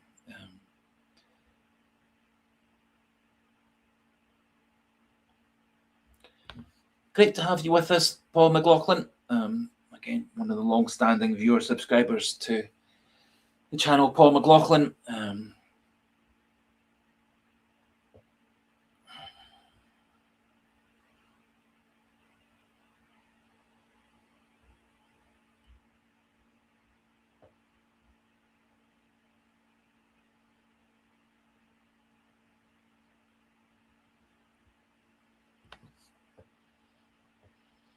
Okie dokie. As I said, if that's what people want to do, that's fine.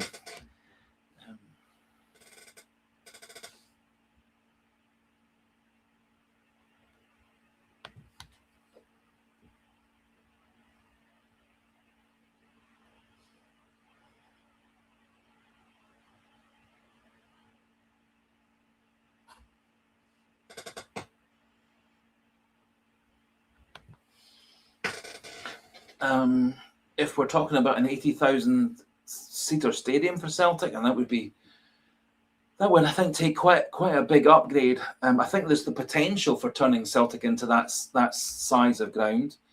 I think there have been plans to add. I thought it was 10,000 Celtic were looking to add to expand Celtic Park. I think part of the problem with expanding Celtic Park is the fact that it would take quite a number of months, I would have thought, to make such a major overhaul to the stadium. So there might be a wee bit of a worry that Celtic would have to move out of Celtic Park for a few months and start using, I don't know, Hampden Park or Murrayfield or something like that for a few months if Celtic were looking to expand the stadium. I think that's been part of the reason why thoughts about adding another 10,000 failed to materialise, was the fact that it would take longer over the summer season than we would have had. And so we would obviously end the season at end of May. We start the proper season in August. And I don't think 3 months would be enough to make such big renovations to the stadium.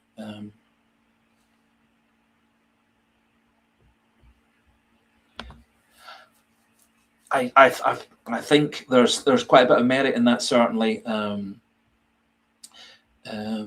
Good night to you, Tommy Gunn, as well. Nice to have you on.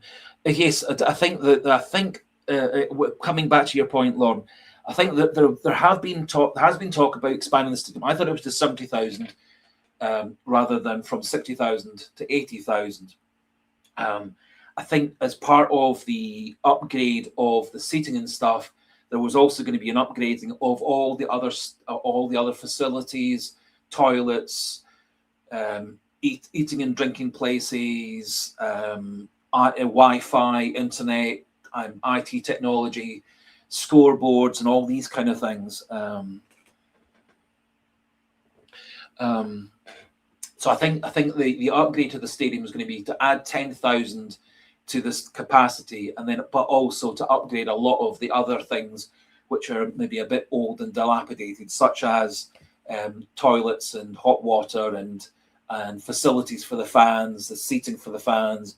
I think there was also some kind of way that they were going to do to improve there are several parts of Celtic Park where the actual viewing of the pitch is obscured by pillars and stuff. I think part of the renovation to the stand was to upgrade and modernise a lot of the facilities, add another 10,000, and also to try and get rid of some of these black spots in terms of viewing and pillars and this, that, and the other, and also to upgrade Wi-Fi and IT, etc., for the fans, but also in terms of scoreboards, video boards, replay boards, all these kind of things.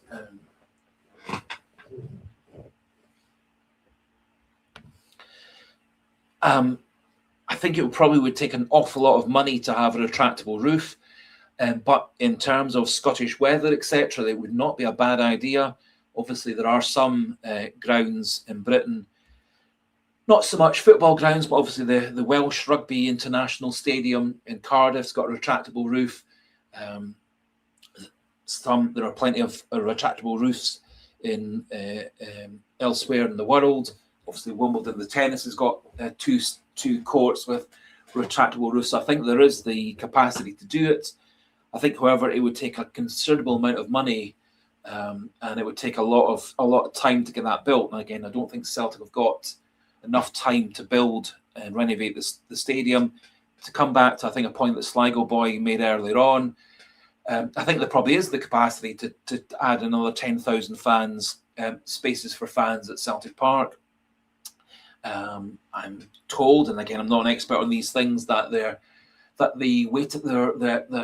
getting a season ticket is difficult. There are plenty of people who don't have a season ticket now who would want a season ticket. So I do think there is the capacity. I think there's more than enough Celtic fans worldwide for Celtic to be able to add another 5, 10, 15,000 to their capacity. Certainly for the big games at Celtic Park, the European nights in particular, Celtic certainly seem to get sell-out crowds.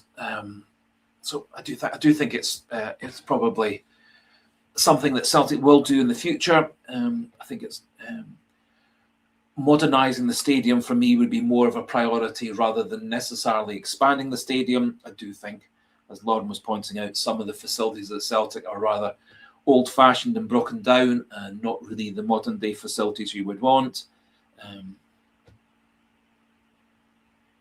I think there are quite a lot of things that Celtic could do to make their stadium more spectator-friendly, more spectator-comfortable.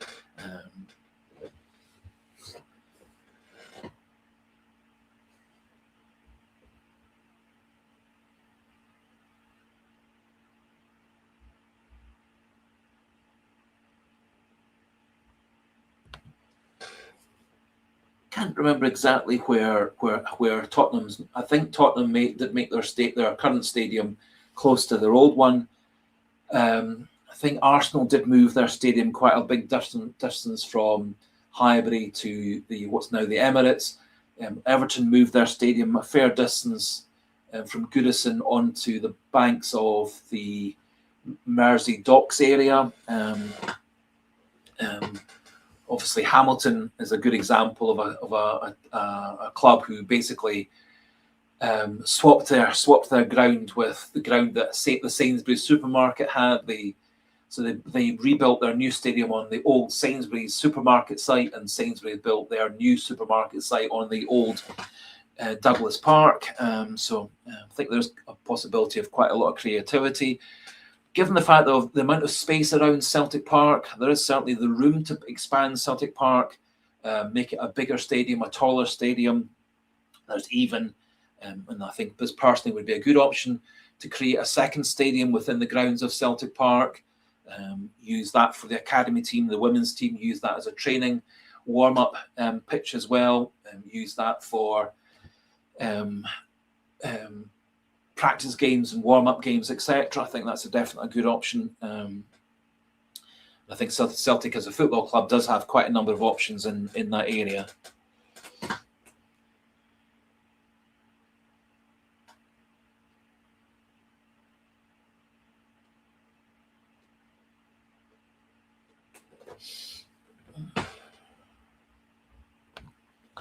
Yes, there are quite a number of clubs that are quite in residential areas. I think Liverpool's ground is also in a fairly residential area. It's one of the great benefits of where Celtic Park is, in that it has actually got a lot of space around it, which I presume Celtic owns, but they could use and expand the ground further and further. They could put up specialised Celtic museums, etc. I think there's quite a lot of things that Celtic could do to modernise the stadium, expand the stadium, and create new facilities in and around Celtic Park for the fans, for tourists, for spectators, etc.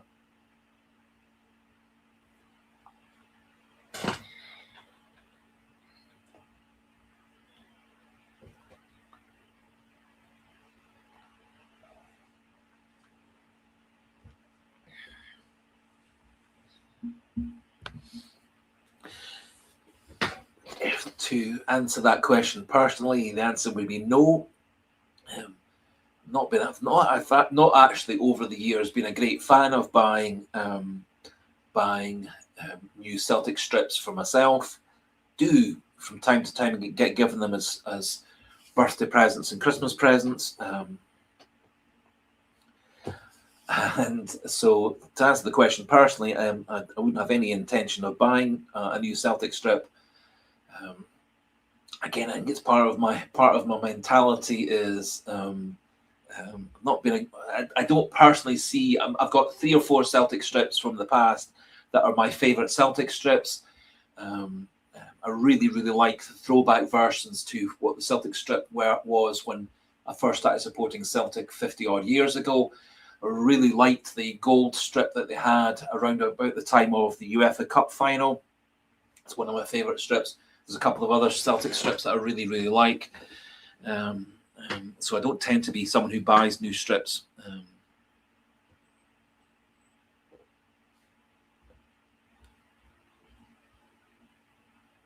Yes, I'm sure all these things are going to be factors. It will be the 60-year anniversary in May, obviously May of 2027. So the tail end of next season. I'm sure Celtic will do something to commemorate that. Wouldn't be the least bit surprised if we have some kind of throwback strip, replica of the strip that the Lisbon Lions wore that evening in May 67 when we beat Inter Milan. We haven't actually unfortunately got terribly many living Lisbon Lions. Hopefully we've still got a few of them alive, fit and healthy, and able to participate next in 2 seasons' time. Actually, so no, it'll be next season in 14 months' time.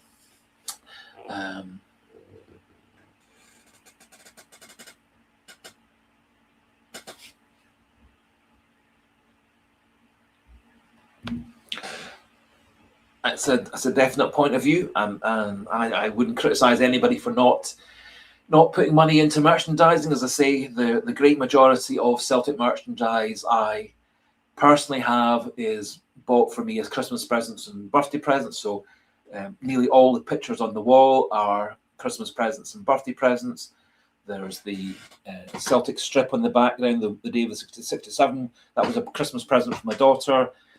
There's a present there, the one with the YouTube 1,000 subscribers things that was got to me from me by my daughter as a present. Virtually all the pictures in the back there were bought for me by family for Christmas and birthdays and stuff. Most of the Celtic stuff I've got myself from the Celtic online superstore has been on sale stuff or bought for me again for birthdays and Christmas and stuff. So no problem at all, people not supporting the merchandising. I don't think personally that will particularly affect the board members. What it might encourage them to do is to be more frugal with spending money, in if they're getting less money through merchandising, through all the other hospitality stuff. Obviously, things like food and drink and coffees and stuff that they share the profits with the company they subcontract to. So I'm not personally convinced that lack of money coming through the merchandising through the superstore. Don't think that probably would have any effect on the board members. And it may in fact make them a bit more frugal with transfers and player salaries. Clearly, one of the effects if Celtic's merchandising isn't selling, that they'll close down the various different Celtic superstores. They'll close down the online superstore type things as well, or they'll certainly cut back on a lot of these things, because if we're not selling football strips and T-shirts and boots and beer mugs and wallets and towels and posters and stuff, the shops that sell them will get shut down. Local Celtic memorabilia shops will get shut down, and the online sale of Celtic merchandise will get shut down as well. I think so. That's more likely to happen if if you're thinking about Celtic simply as a business, if a supermarket, if several of their supermarkets aren't selling enough fruit and vegetables and goods, they shut them down. If online merchandising isn't working for a company like Amazon in certain areas, they just stop selling that sort of stuff. So it could be the lack of money coming through merchandising may have a knock-on effect to put lots of Celtic employees out of a job, because various different shops get shut down. The factories that make all the strips and all the T-shirts and stuff, maybe they all get shut down as well. And certainly there have been plenty of areas where the football club has failed, and that's had a big knock-on effect on local businesses. Couple of the football clubs where I live have come into harder times, and that's had a knock-on effect with a lot of the local businesses who have supplied merchandising, food, drink, etc. to the clubs for hospitality and stuff. So I think it's all swings and roundabouts. Yes, so that you're quite right. Last night was O'Neill's 200th league game as a Celtic manager. I think there's only been 5 Celtic managers who've managed that many before. Can't remember off the top of my head, but Jock Stein and Neil Lennon were 2 of the other 5 who'd reached that level. I guess it's probably Willie Maley and a couple of others from Celtic's earlier days. Brendan Rodgers hadn't actually reached 200 league games he certainly he's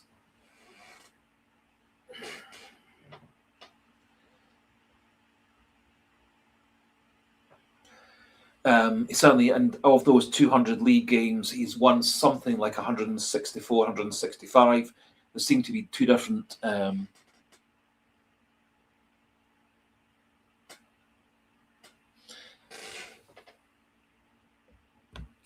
Lauren, I fully agree, and people can do whatever they like. As I just said, they can do whatever they like, and I just say there can be unforeseen. There can be other consequences to doing this, and I don't personally see Celtic having their merchandising numbers go down and down and down. I don't think that will have any effect on making the board want to stop being board members. Despite all the difficulties that Celtic have had over the season, Celtic's share price has stayed steady, if not gone up very gradually over that time. So it implies that as a business, people whose job it is to invest in businesses through the shares prices, through investment, etc., still think Celtic's a very, very good bet. I don't personally see that not buying merchandising will have any effect on board members to make them give up their job, give up their membership of the board.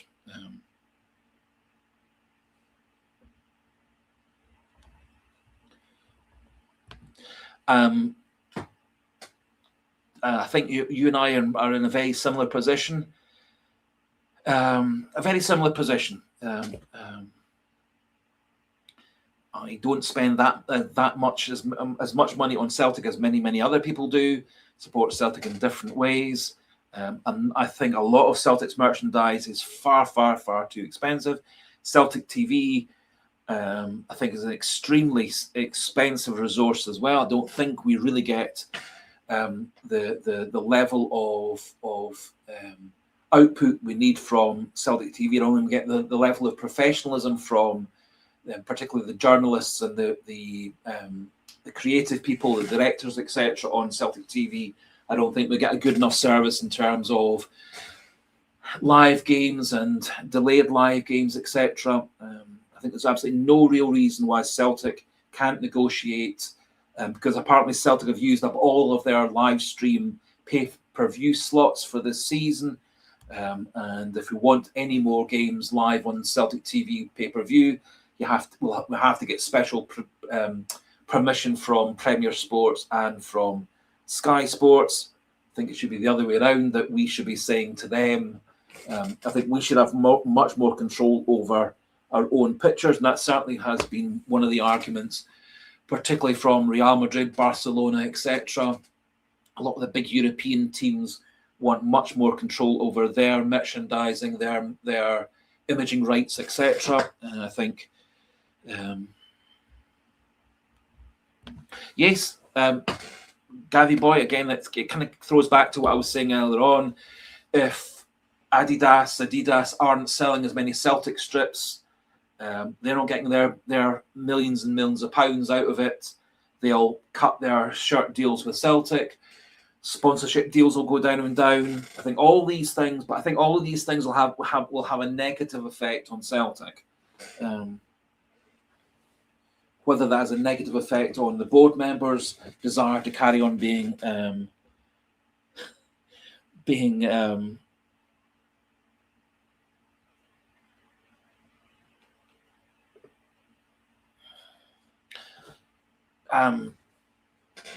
Adidas, certainly, I think one of the things Adidas liked about Celtic was the fact they were in Champions League on a regular basis.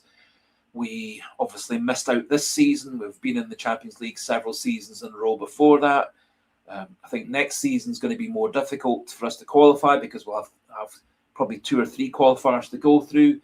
However, we have managed that in the past. We've been knocked out, obviously, more often than not when we've had more qualifiers.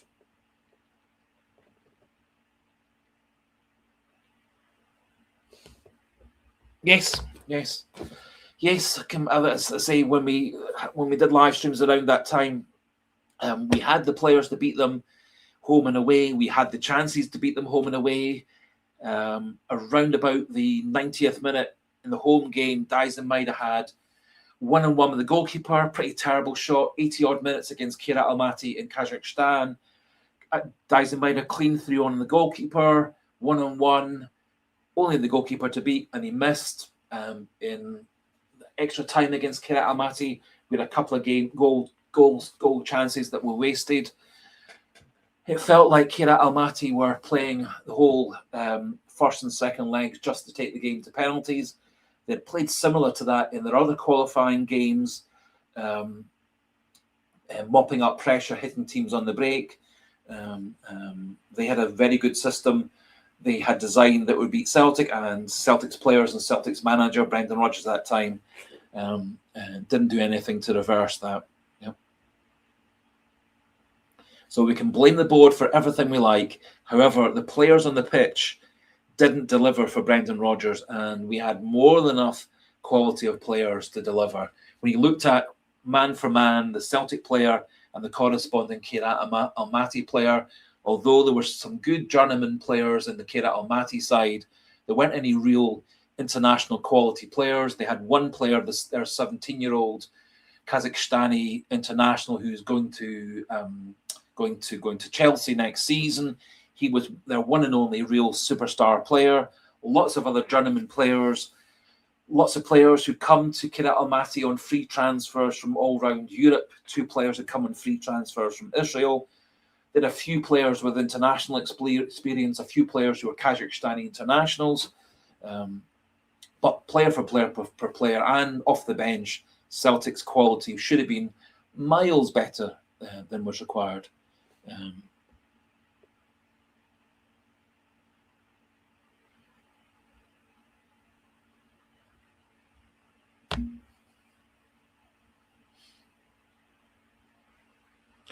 Well,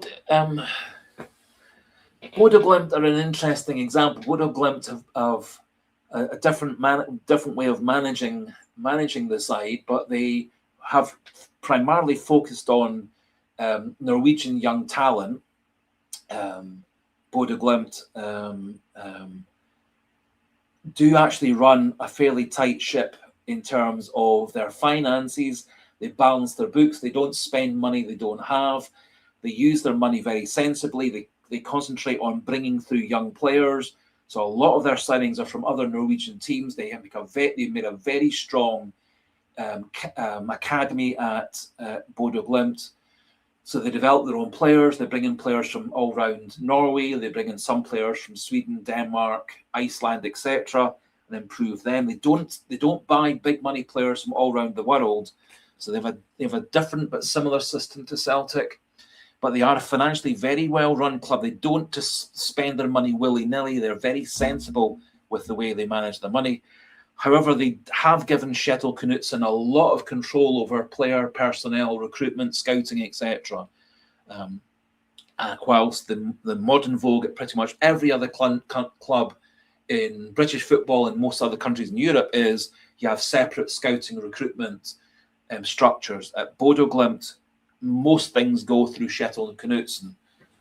He tends to be the final arbiter for virtually everything. Much more old-fashioned manager and system of management that Bodo Glimt was. More of a throwback to the days of Jock Stein, Bob Paisley, Bill Shankly, Matt Busby, Alex Ferguson at Aberdeen, Alex Ferguson in the early days at Man United, Arsene Wenger, a manager who controlled absolutely everything at the club. Brian Clough, another example of an old-fashioned manager. The modern day is you have the head coach who picks the team, tactics, takes training, etc. But a lot of these other things are subcontracted to other people within the organisation. Bodo Glimt's a different example. They put an awful lot of power in Kjetil Knutsen's hands, which is why getting him to leave there is probably going to be quite difficult.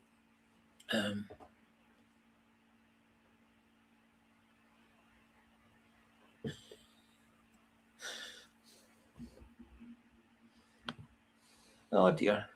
Didn't realise that snow was forecast. I was saying a wee bit earlier on. A lot of the forecast I'd seen was for the rain, particularly in Scotland, wasn't really going to go away. The Aberdeen had its first day of no rain for 1 month. However, they got rain and probably snow forecast for the next few weeks. Aberdeen had snow actually a week or so ago before the game against Celtic. They got abandoned. Apparently, they'd had a few days of snow on the pitch, followed by heavy rain on the pitch, and so it was a combination of those two things that caused the Aberdeen pitch to get unplayable.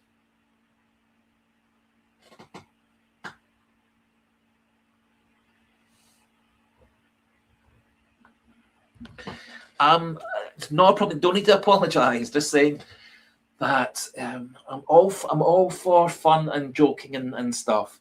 And as I say, I wasn't 100% switched on. As I say, I do try and keep an eye on what the comment sections are saying, trying to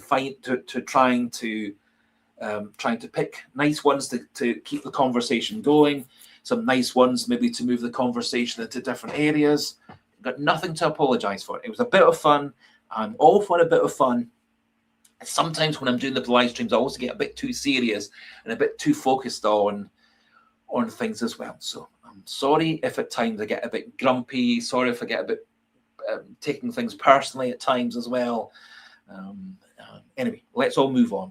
It's a joke. A joke's a joke. I'm happy. It's fine. It's a joke. We can all move on and be happy again.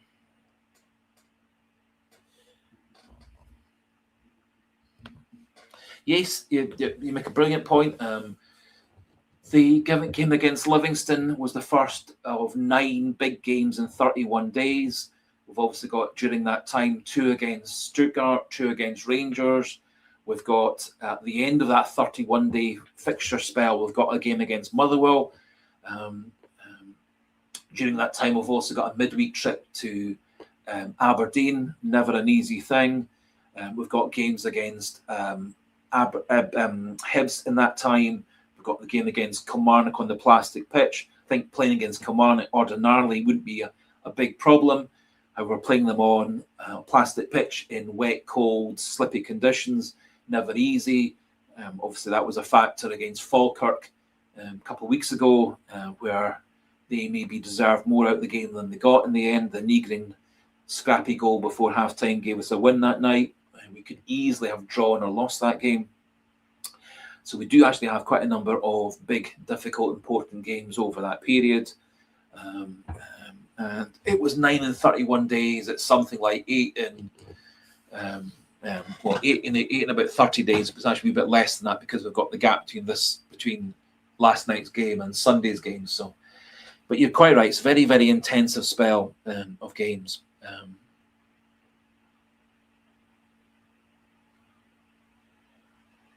I think the good thing at the moment, except for Arnie Engels, we've actually got quite a lot of stability in our squad. We've actually got a few players back into the squad, Iheanacho and Sirachi being the two biggest examples. A lot of speculation that Alistair Johnston's probably back into some form of training within a week or two, back into playing squad within 3-4 weeks of that of now. So a lot of people are suggesting that Johnston will be back early mid-March or mid-March for definite.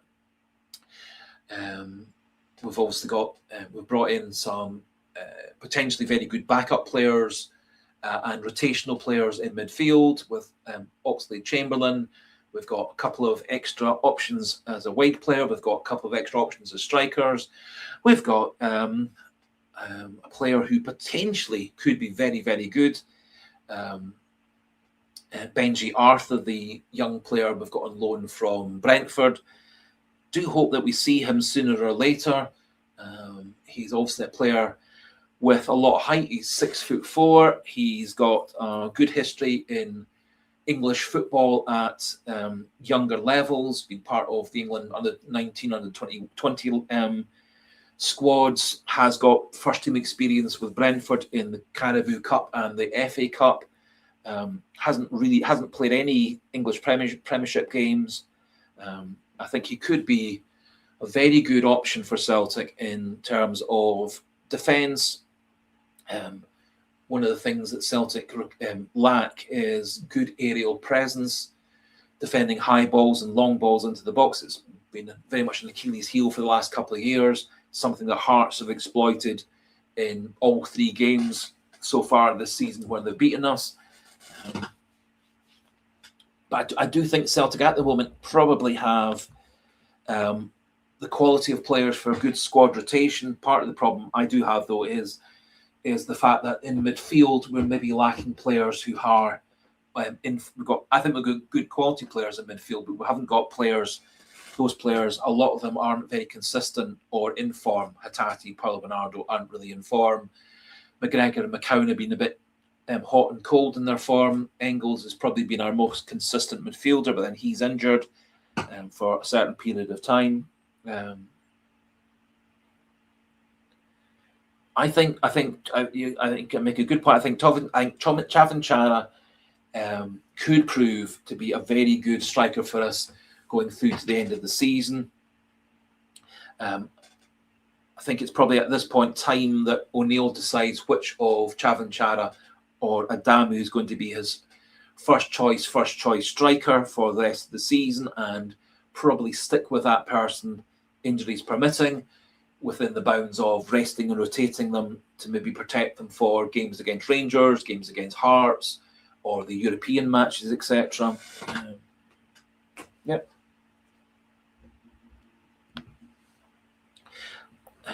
Said this a few times already, but if we could get Dijsselmeyer playing anything like Dijsselmeyer played last season, in particular, 33 goals, whole ton of assists last season as well.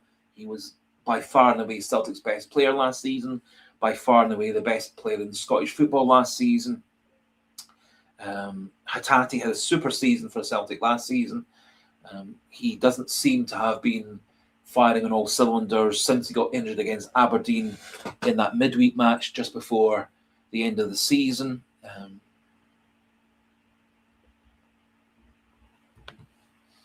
I think going forward, fitness permitting, probably our best midfield until Engels is fully back fit is going to be Oxlade-Chamberlain, McGregor and Negrin. Problem with that is you've got Oxlade-Chamberlain and McGregor, both of whom are players in their early 30s with a history of injury problems. And you've got Negrin, who tends to be a bit hot and cold and doesn't really contribute very much in terms of tackling and ball winning and marking and tracking back in the midfield areas. So we do really need someone like Hatate, Paulo Bernardo, Luke McCown really to get on a purple patch of good form.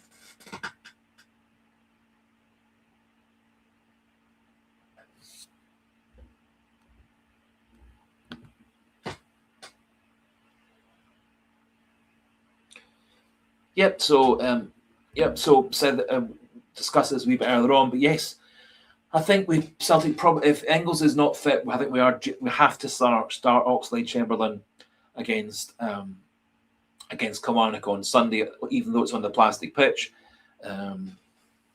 I dare say he's quite experienced at playing on plastic pitches in terms of various training grounds all over Arsenal, Liverpool, etc. from the past. So I think he probably shouldn't really be such a major factor for him. I think also with having the Stuttgart game the following Thursday, we maybe need to guard against players who are going to be fit for that, eligible for that game, still to be fit for that game. Yes.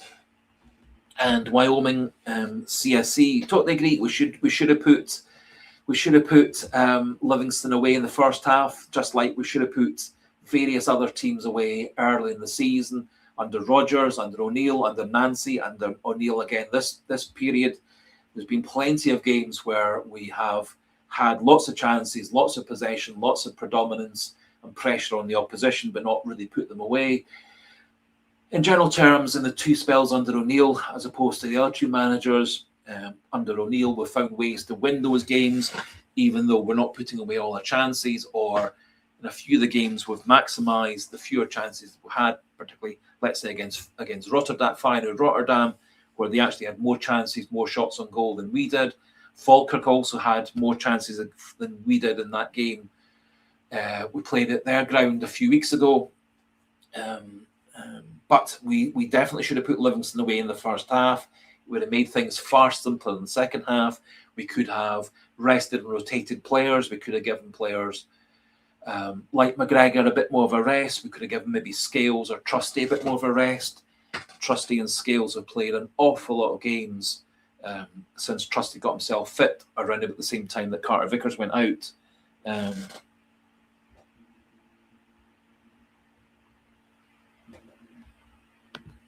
Yes, so we found a way to win last night. We should really have been able to put them away in the first half, and then we could have had an easier second half and relaxed a bit, rotated, rested a bit. Yep, and as recurring theme, as said before, I think this season in particular, we've not been able to control midfield in a lot of our games. And that's partly down to the fact that Bernardo, Hattati, McCowan, McGregor have not been at their best. Engels was a bit patchy. He was starting to get a lot more consistency.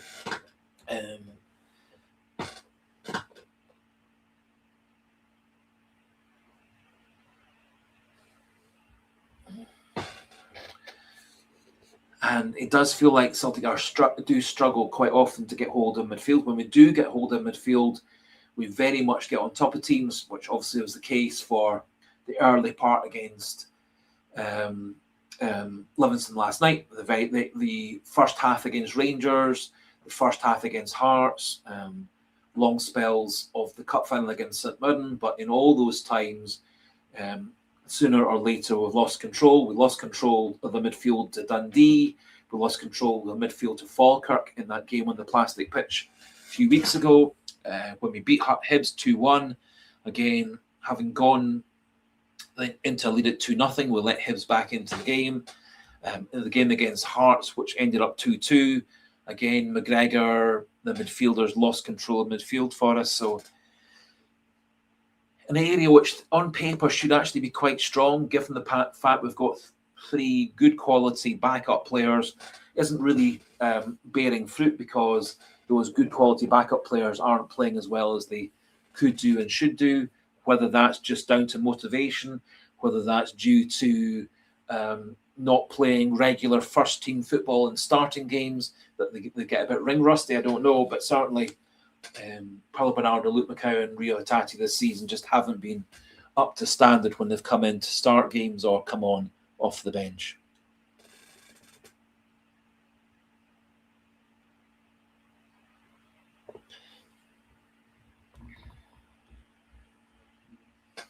Yeah, it's a good point, actually.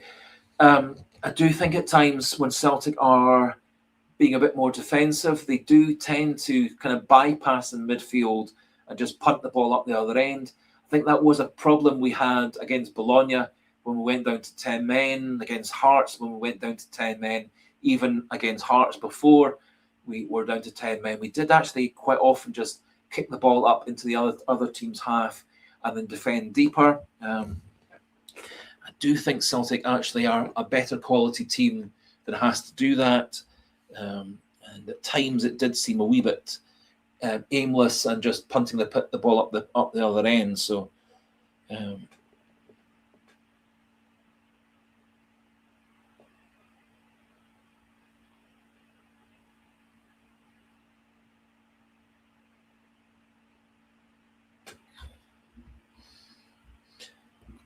yes.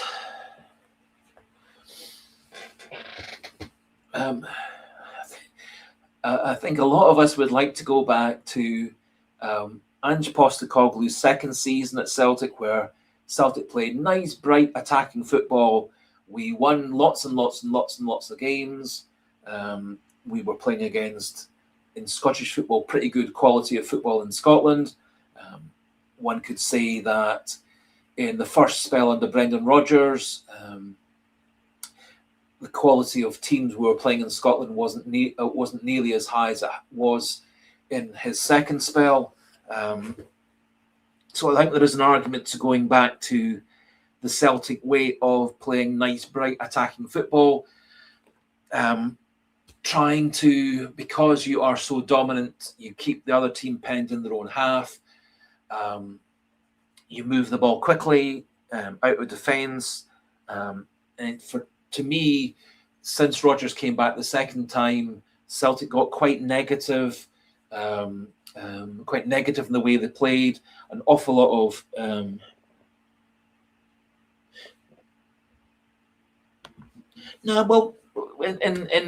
the second season under Ange Postecoglou, I would argue the fact that we were so far ahead is because we were playing such good attacking football from minute 1 to minute 90, and that's the reason we got a big lead. But however, in the second half of the 21-22 season, we again played very good attacking football and went on an 18-game unbeaten run that took us from being second in the table at the turn of the year to winning the title by 4 points. So I do think Celtic playing a good attacking football, if you're on the attack and you press the opposition, it makes it harder and harder for them to then counter-attack against you.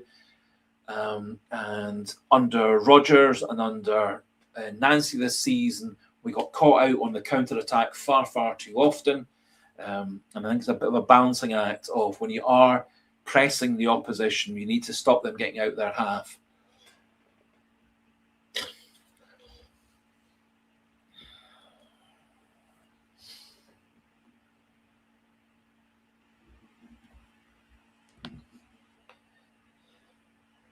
Yes, so I think that's going to be the case. Obviously, our last game against Hearts will be in that final 5.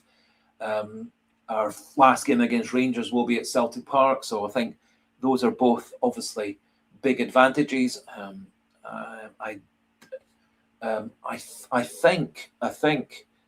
thought our next game against Motherwell was going to be at Celtic Park, because our last game against Motherwell was at Motherwell at Far Park, and the one before was at Celtic Park. So I would guess our the Motherwell game in the final 5 games will be at Motherwell rather than at Celtic Park. Hopefully, it's not the last game of the season, that we don't have a repeat of the Scott McDonald 2 goals in the last 10 minutes to cost us the title. But I completely agree with your point. I think the Rangers game and the Hearts game both should be at Celtic Park in the last 5 games of the season. And I do very much see the title going down, right down to the wire, and being decided in those final 5 games.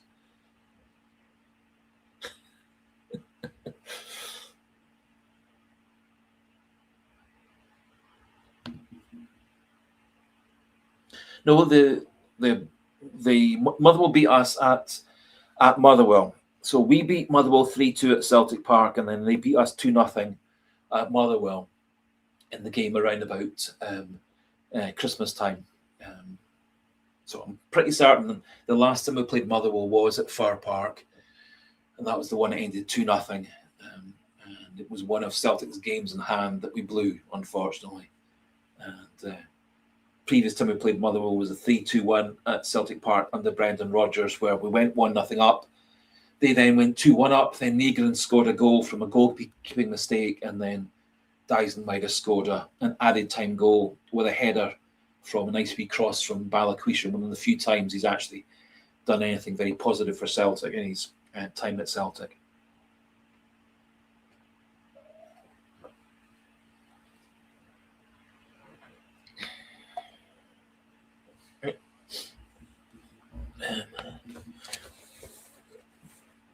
I think the game against Motherwell, which is at home, comes the week after the Rangers Cup match. So I think we've got Rangers away from home in the league on the 1st of March, and then 2 weeks later, I think it is, or 2 weeks later, or 3 weeks later, we've got Motherwell at home in the league. And in between that, we've got the Rangers away game in the Cup quarter-final.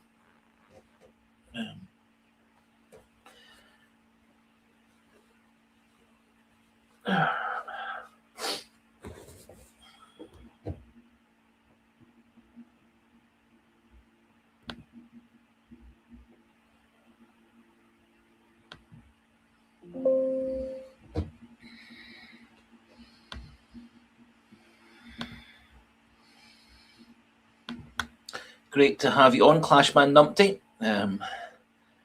Lovely to have one of the long-standing viewer subscribers, one of the long-standing live stream contributors on as well.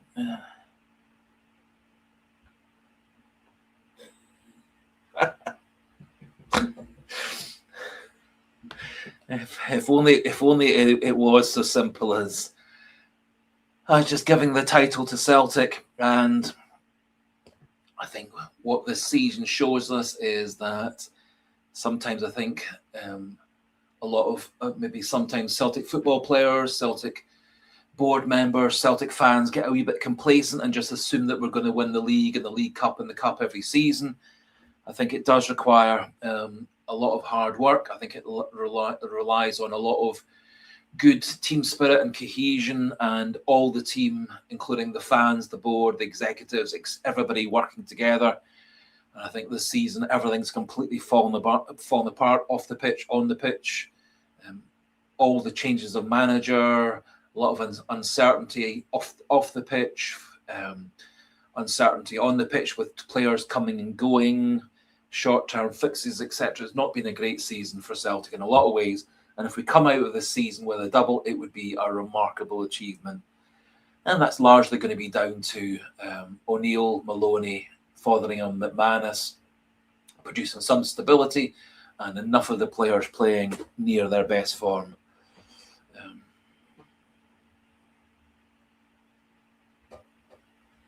But it would be great if we could just give Celtic the title and forget about the next 3 months. But I think we're going to, unfortunately, have to endure 3 months of games like last night. Hopefully 3 months also plenty of games over that time where we play really well and put away lots of our chances.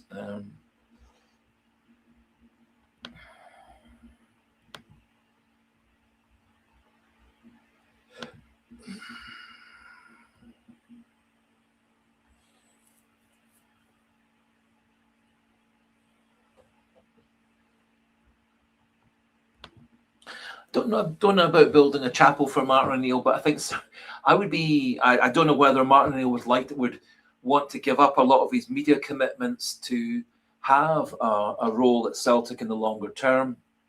I don't think him being manager, first team head coach is an option, given the fact he's 73. I think he realises that the day in, day out pressures of being Celtic's manager are much greater now than they were 25 years ago when he took over for the first time.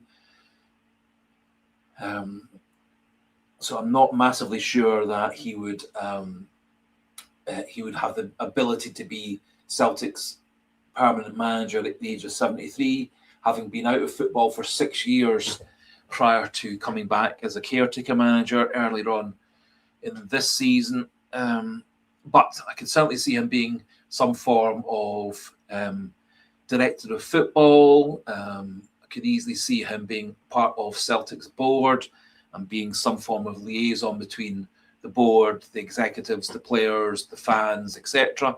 I think he could have a real strong role with that. I think he would obviously bring a lot more respect and kudos, etc., than anybody else who would be on the board. Again, I don't know whether he's got the desire to do that. I think it would take a lot of hard work, a lot of commitment. I think he also would need to give up a lot of his media commitments with Talk Sport and various other different TV and radio channels. As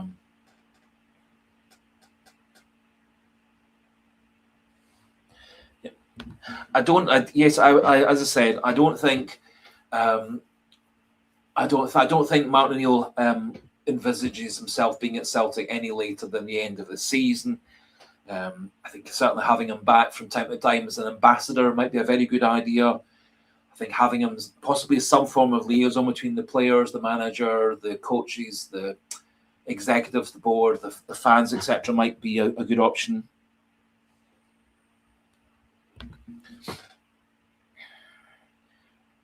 I think probably Celtic's going to go for, and probably should go for, an experienced manager who is more able to maybe manage everything on the pitch and off the pitch. So I wouldn't be too surprised if it was Roberto Martinez who turned out to be the head coach of Celtic as of this summer onwards. Obviously, he's going to be managing Portugal in the World Cup.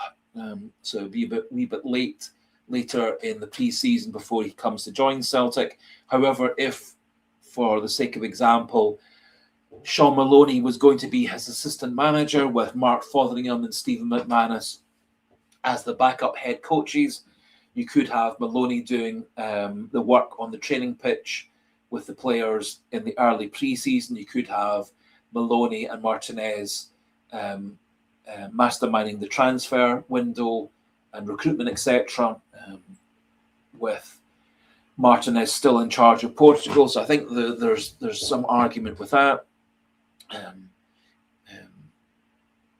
I think Ange Postecoglou coming back to Celtic would be again a very good option.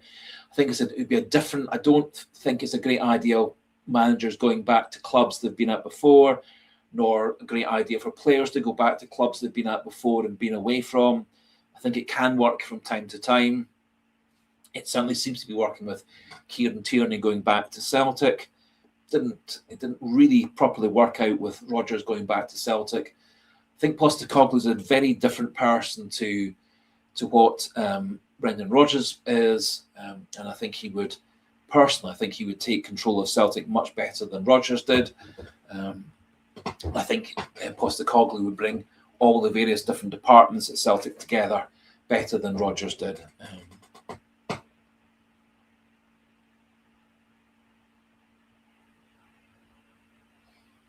Personally, I don't see Sean Maloney as being the number one head coach manager. I can easily see him as being the head coach underneath an experienced manager or the assistant manager, again with yes. So yes, I think that was one thing that Postecoglou did far better than Rodgers, or the team around Postecoglou did far better than the team around Rodgers. Was more of the transfers under Postecoglou worked out better than the transfers did under Rodgers. I think Postecoglou was a much more inspirational head coach and manager. He maybe wasn't the most flexible manager, but he certainly seemed to get the players playing for each other, playing for the team, playing for the badge. He's certainly able to get the players fit enough to play 90 minutes of top speed, top intensity football. Under Rodgers, we seemed to get a bit slow and sluggish and stale.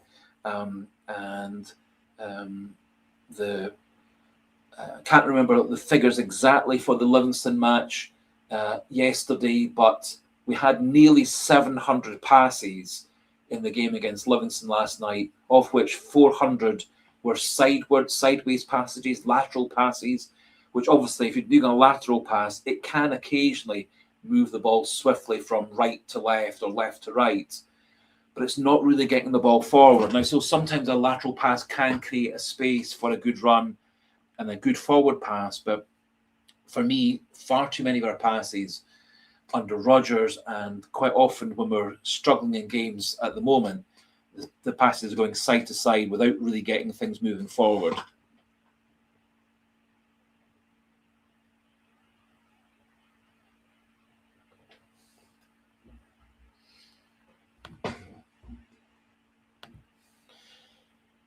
That's it. There were a lot of rumours that it was going to be either Oxlade-Chamberlain or be Bakayoko being brought in. He sounded on paper, to be fair, he wasn't a player I actually had a very good recollection of in the past, but his CV sounds very, very impressive. Top level player, playing in Italy, etc. And I think there are a lot of positives to signing him. Of course, he'll be a free agent, so it doesn't have the same rules and regulations. I would guess that Celtic must now have been at the very limit of loan players for a season, with all the players that we've got on loan at the moment, both inwards and outwards. But if Bakayoko was a free agent, much like Iheanacho and Oxlade-Chamberlain, it wouldn't really matter what we're signing him out of order and on a short-term contract. All these things would be allowed. Yes, so I think it would be an interesting one, and I think possibly if the Oxlade-Chamberlain free agency signing keeps on working out well, maybe that does open up O'Neill to bring in him, Bakayoko, for the last 3 months of the season. So I think there is some merit in that for definite.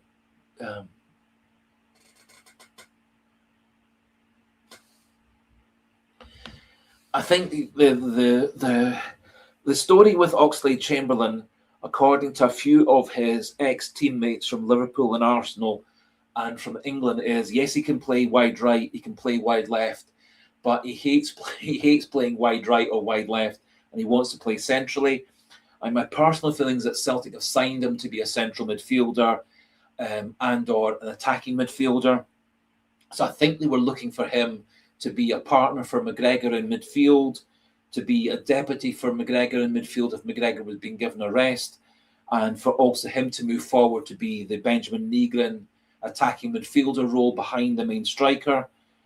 So I think he was being seen by Celtic as being a central midfielder, be it a deeper central midfielder, a more advanced central midfielder, or an attacking central midfielder. I don't think Celtic are seeing him out wide on the right or the left. I think also probably, given the fact he has had rather a number of injuries, I don't think he's probably going to have the pace that he used to do to play out wide.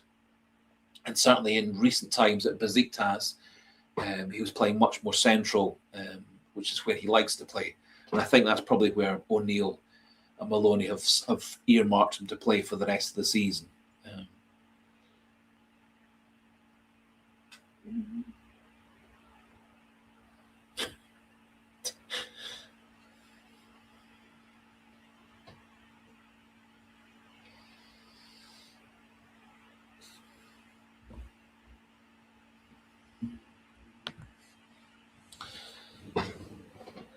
As far as I'm aware, Celtic haven't been looking at any wide right players. I wasn't convinced previously when Maeda was playing out wide on the right. Wasn't convinced with Ginecki playing out wide on the right. James Forrest. I don't think James Forrest can start games out wide on the right. I think he's a pretty decent person coming on late in the game against tired defences. I think if Mvuka can get back to the form he had playing in Norway before he moved to France, he will be a very, very good player for Celtic out wide on the right.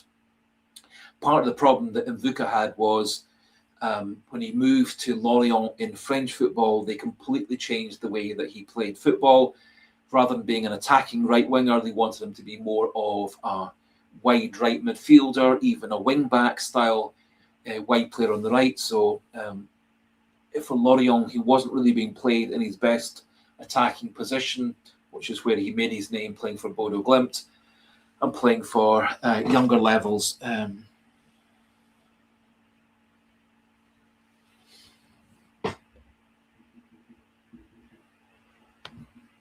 I think it wouldn't be the least, but I think probably Celtic's top scorer at the end of the season is going to be Benjamin Negrin. He's our current top scorer.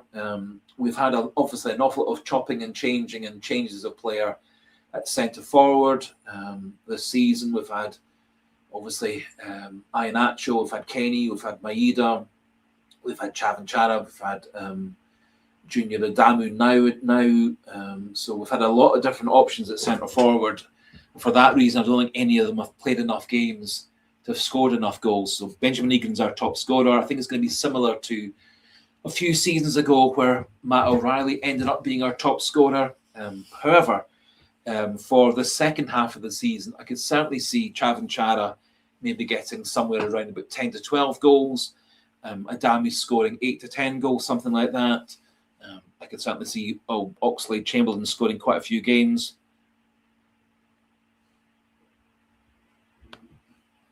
I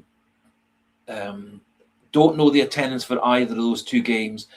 My understanding was that the game against Dundee was a wee bit over 20,000 Celtic fans, about 5,000 Dundee fans, something like that. So obviously the ground was under half full.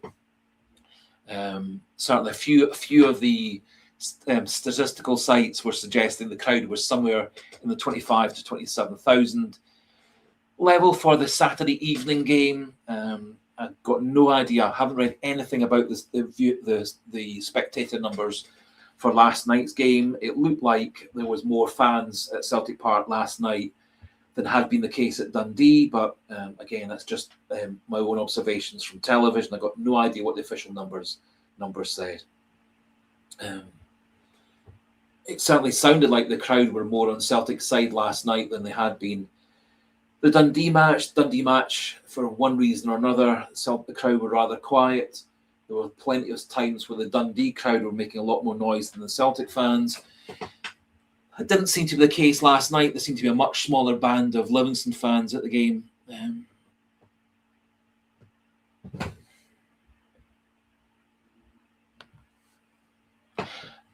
Yes, I fully accept your point, and if, and this is a big if Celtic's fans and Celtic's board and Celtic executives ever got on the same page and everybody said they were sorry and everybody decided they would start moving on, I think Celtic would be able to sell out 60,000 most weeks and sell 70,000, 80,000 for games against in Europe or games against Rangers, etc. So I do think Celtic could expand the stadium to 70,000 or 80,000 and sell it out, but it's going to require the various fan groups, the various members of the board, the executive, etc., all coming together, all saying they're sorry, shaking hands, letting bygones be bygones, and all moving on. And I don't, unfortunately, see that coming in the near future, which I think is a problem for Celtic.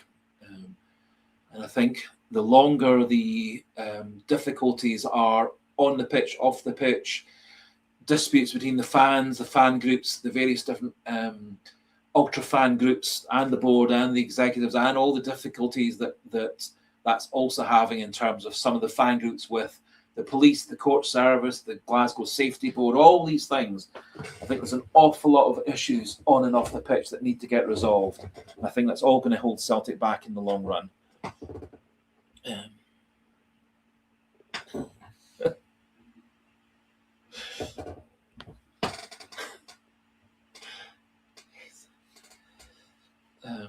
Yes, so there are a few players called Jesus in and around world football. So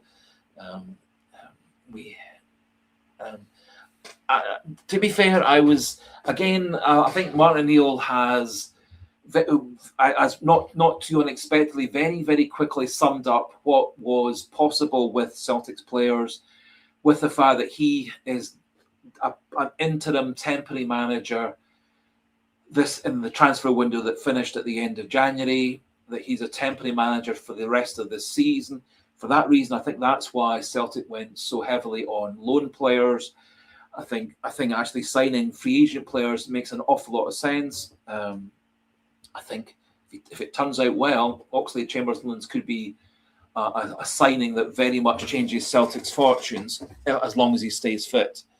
And as Waming CSC is saying, one of the difficulties is the fact that Oxlade-Chamberlain has had a very injury-prone career, and he might well break down injured. Might break down injured at the very next game.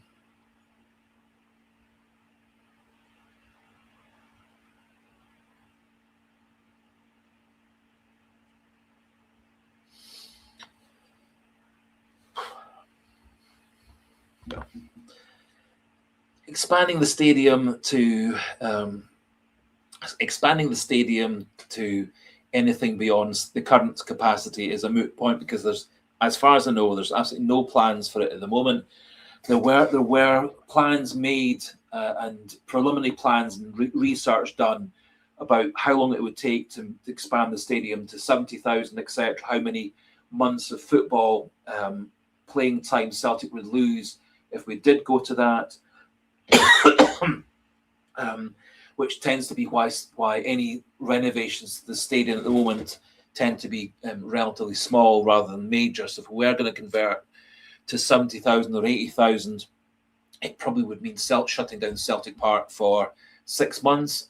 A lot of the clubs in England who expanded their stadium or moved their stadium, they had to temporarily move house. I think it was Tottenham moved for a season to Wembley. Certainly one of the London clubs moved to Wembley for a season whilst they were getting their stadium renovated and stuff.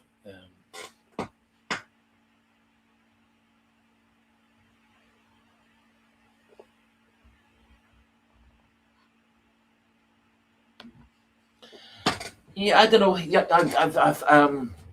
I think Yang is getting better and better and better. There are still lots and lots of deficiencies to his game. His final ball and cross isn't as good as it should be. But then neither is Dyson Maida's. His finishing is not as reliable as it should be. But then neither is Dyson Maida. Certainly, he's added a real ability to track back and win balls in midfield. So he's got himself better and better as a player. Whether Celtic want to keep on committing to Yang for another couple of seasons to see whether he can keep on improving little by little by little. I think he is a player who's improved little by little by little. I think he probably would have done a better job up and down the right wing last night than the players that we played out there did last night. He's added a few new strings to his bow, so I think personally Yang is good enough to be a Celtic starter. He's not the top level starter that we would want out there. He's not nearly as good as Kuhn, not nearly as good as Leo Abada was out there before him. Whether he's able to make that final step or 2 steps more to become as good as Nicholas Kuhn is, again, it's a moot point.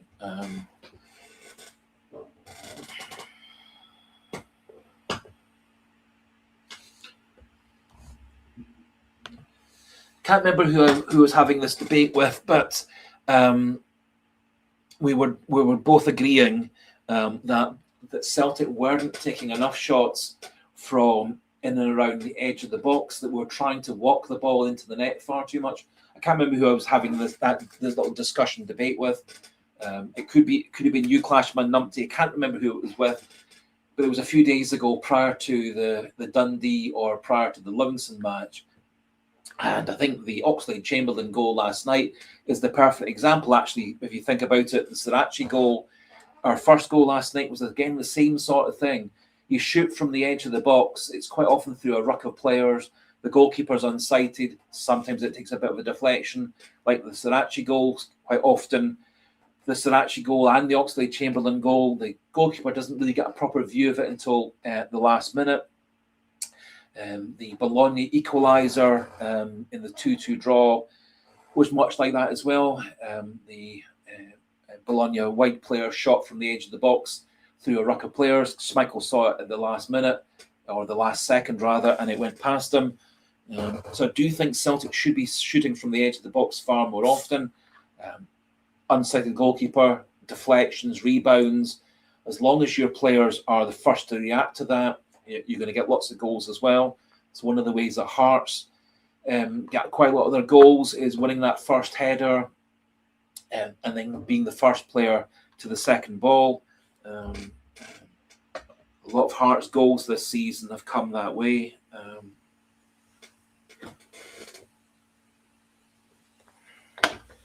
I don't think it's something. I think Celtic far too often this season, under all three managers, they've been trying to walk the ball into the net or trying to have the perfect pass through a defence or from out wide. I think sometimes if you keep football nice and simple, it works out far better. And I do think also Celtic should be shooting from on the edge of the box far more often, particularly if it's going to be like Oxlade, Chamberlain did, or Sirachi did, taking advantage of a crowded box and an unsighted goalkeeper.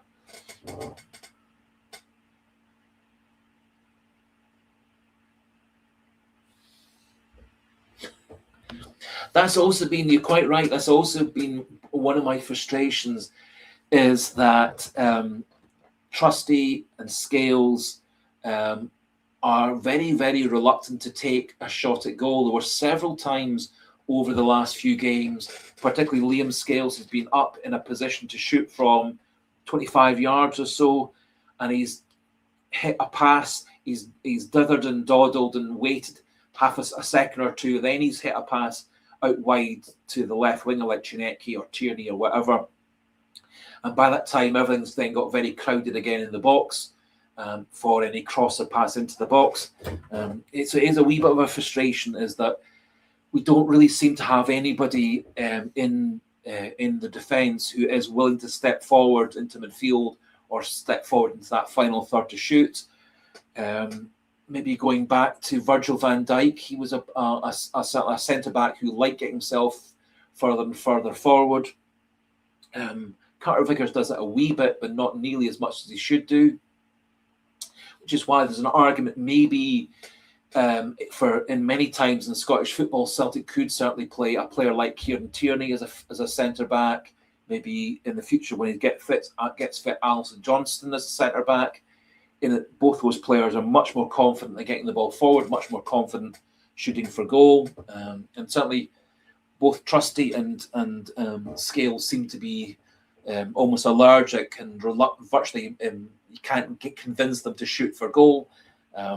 With the way that Scales can strike the ball, with the way that Trusty can strike the ball, I think they both actually would be very good finishers and taking long shots and stuff.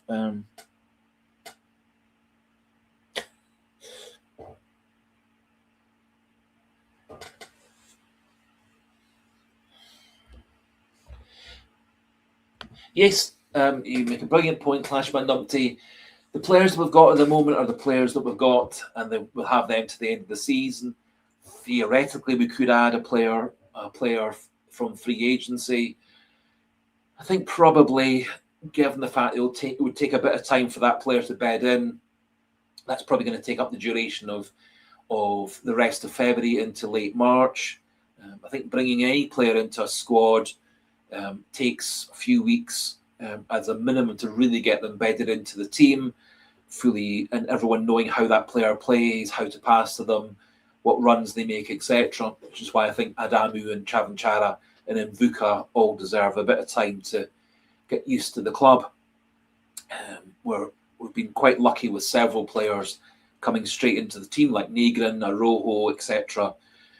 and I suppose you put Chinecki in that basket as well, all of whom have really stepped into being Celtic players and started playing good football pretty much straight away. A few others have taken a bit more time to get used to the team. But I think so the only real caveat to go to saying these are the players we've got to the end of the season is the fact that we're going to get, hopefully sooner or later, Alison Johnson back. I think that could be a massive bonus to the team. I think one could almost look at players like Iheanacho, Sirachi, Johnson, Osman towards the end of the season coming back as almost like new signings to the team. I think Alison Johnson would bring a real versatility, a good driving force, a good leadership force in defence, good defender, good at getting forward, scores his goals, creates his goals. So the sooner we get him back fit and playing, the better.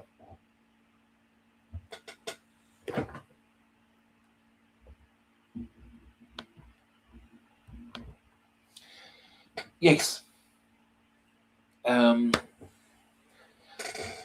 If one was solely going on form, there's a strong argument to say that Dyson Maida for the next few games doesn't deserve to be a starter for Celtic. Quite how Dyson Maida would react in terms of that psychologically, I don't know. There are plenty of players who get dropped to the bench for a few games, and that makes them redouble their efforts and come back fighting. For a few players, sometimes if they get dropped to being the bench player, the backup player, they kind of go in the huff and don't play so well. Maybe that's been the case with Hatate. Maybe that's been the case with Paulo Bernardo. I think to an extent that was the case with Arne Engels when he was being left out of the team. I think once Engels got himself in the team and got himself established, I think he's proven to be a very, very good player for Celtic. I think that's probably also partly the fact with Austin Trusty. Austin Trusty wasn't really the player that Brendan Rodgers liked very much, in that when Trusty was back to being fully fit, Dane Murray seemed to have been put ahead of Trusty in the pecking order for centre-back, which obviously completely backfired in the 3-1 defeat near the end of Rodgers' career, when Dane Murray and Colby Donovan were the right side of the defence that game and got massively exploited.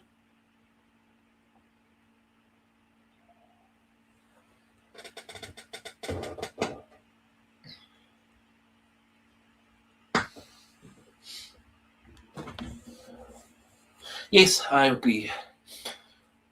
I'd play Oxlade-Chamberlain on Sunday, despite the fact that it's a plastic pitch. Particularly if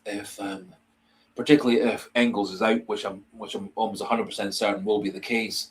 I think Oxlade-Chamberlain has to start on Sunday.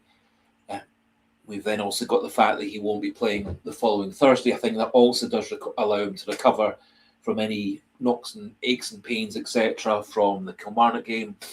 Playing two games within 4 or 5 days of each other, again, might be difficult, having not played any football since May, which I think is also one of the bonuses of him then having the Thursday game off.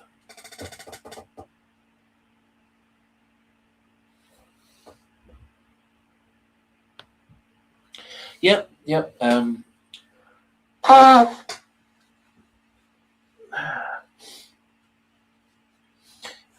I think there's a strong argument to say that possibly players who are not very happy can have a really negative effect on the squad. I think maybe managers not being very happy can have negative effects on the squad. So there's an argument to say that the fact that Brendan Rodgers was really quite grumpy, bad-tempered and unhappy with things off the pitch, maybe that had a negative effect on the players on the pitch. I think there's probably a strong argument that Dyson Maida not getting his move away in the summer to Wolfsburg, maybe that had a negative effect on him, on Hatate. The Japanese players at Celtic have always been very, very close to each other off the pitch. Reportedly, Inamura and Shin Yamada and Hatate and Maeda had formed a very, very strong social group, going out for meals together, going to the cinema, going to the shops, going to charity things, etc. So I think possibly the fact that Shin Yamada and Hayato Inamura had a very unhappy first few months at Celtic, maybe that's had a knock-on effect with Maeda and Hatate. I think both Hatate and Maeda may well have thought that they were on their way out in the summer. I think Hatate almost certainly would have been out in the summer, was it not for the fact that he spent May, June, and into July with injuries and in rehab and stuff. I think had he been completely fit for the whole pre-season, he almost certainly would have been transferred away, and Celtic would have had somebody in to replace him instead.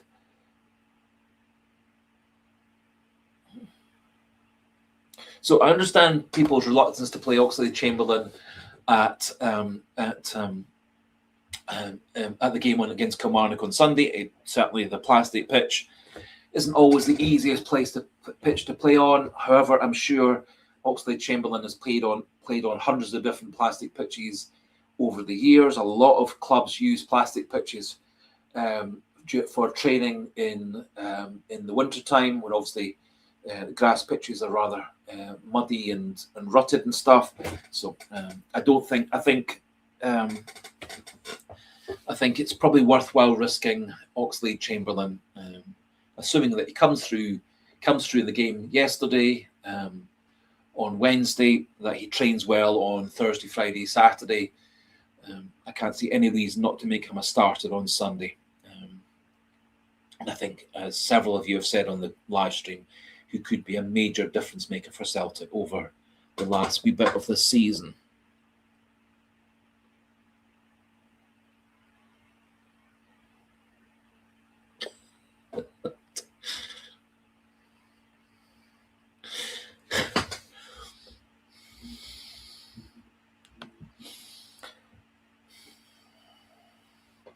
Well,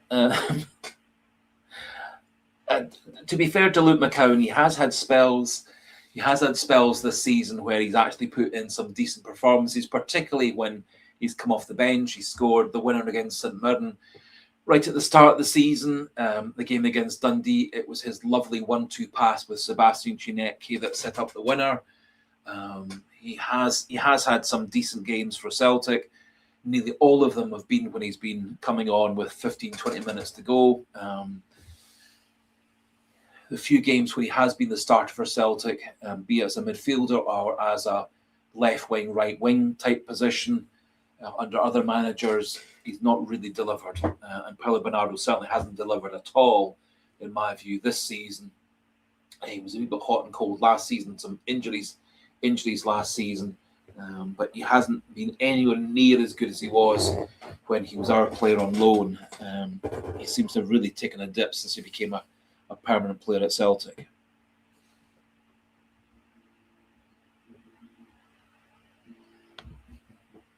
Yes, I think Paulo Bernardo's a player with lots of talent. He's got passing ability. He's got leadership ability. He was part of a very, very successful Portuguese under-21 team. He was their captain. He was a leader. He played a variety of roles in the Portuguese under-21 side. Just his form with Celtic just has not transmitted in the last couple of seasons. Super as a loan player. Some good games actually in Europe as a loan player for Celtic, but since we signed him permanently for about 4 million last summer, summer of 2024 onwards, he's not really delivered for us, and I can hardly think of anything good that Paulo Bernardo has done for Celtic this season. I'm thinking all the games I can really remember this season with Paulo Bernardo, he's been down as a 4 out of 10, 5 out of 10 type of player.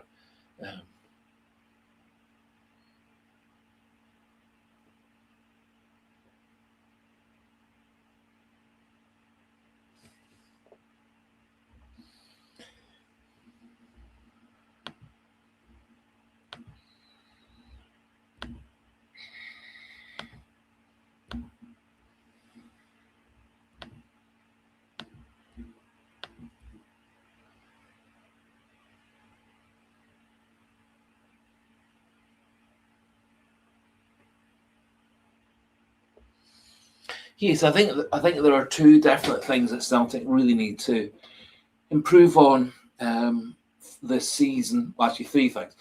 Three things. I think we do need to be much more efficient in front of the goal, putting away our chances.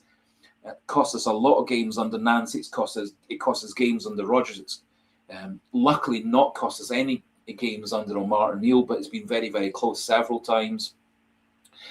High balls into the defence and defending the corners and free kicks into the box, and also the second ball in those situations, something Celtic's been very, very poor at for the last 2 seasons.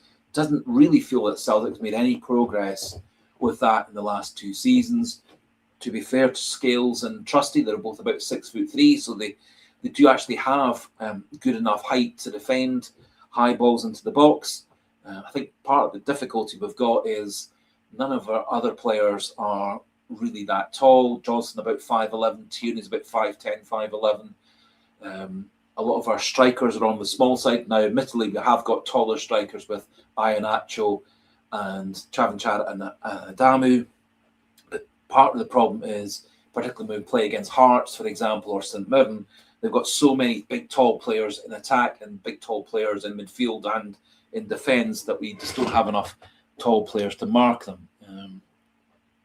And the other thing I would love to see Celtic doing far more is getting the ball forward through midfield or from defence out wide to the fullbacks and up to the wingers far, far quicker. Far too often, as I said, yesterday's game, round about 400 passes out of the 700 that Celtic did were going sideways and not getting the ball forward. Now, so you can do sideways passes and still make it quite an attacking thing, but it's got to be lots and lots of pace.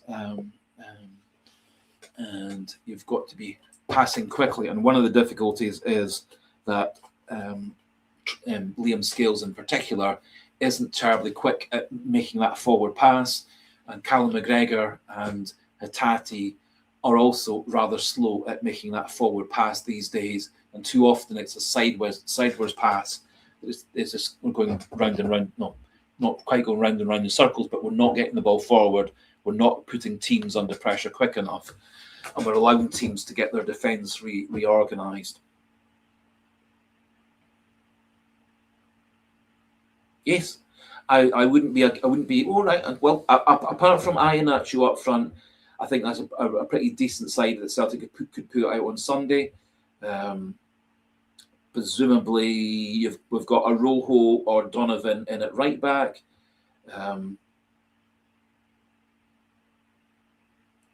Uncertainty as to whether Engels is going to be fit or not. Sean Maloney was rather tight-lipped about what things were showing in terms of Engels' fitness. As I said, I can't remember exactly when it was, but a few weeks ago, Engels was out, injured himself during a game, appeared to be out for a few weeks, but it turned out to be just a bruised leg, bruised muscle, and he quickly recovered from it. So hopefully that's the case again this time. Does sound like he may have got a more significant injury this time.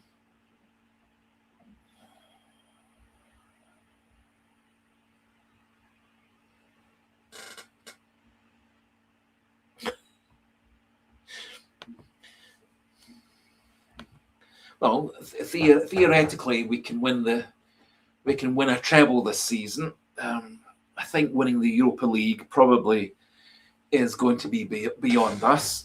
Although, having said that, when Celtic got all the way to the UEFA Cup final under Martin O'Neill all those years ago, I think there were plenty of teams in the draw at the same time as Celtic. They would have been more favourites to get all the way to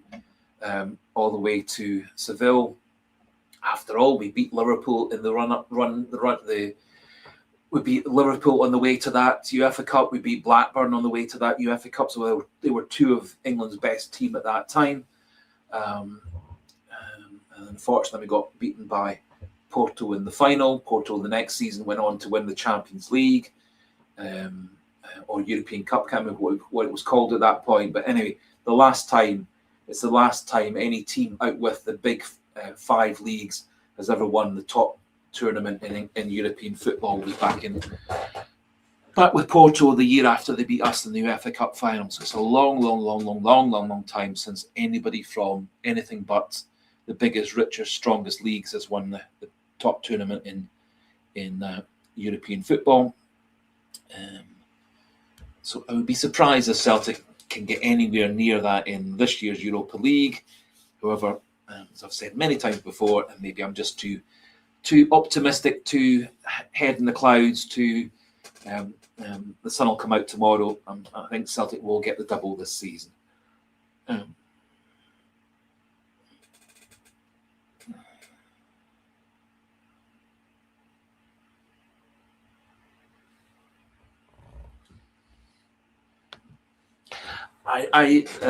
Iheanacho is not a bad bet for playing against Kilmarnock. They are that bit more of a combative type of team, which is why I wouldn't be averse actually to Celtic playing a combination of Iheanacho and Adamu, Iheanacho and Chavan Chara up front, maybe actually pushing Benjamin Nygren into an old-fashioned inside forward type of position where he's actually starting positions much further up the pitch.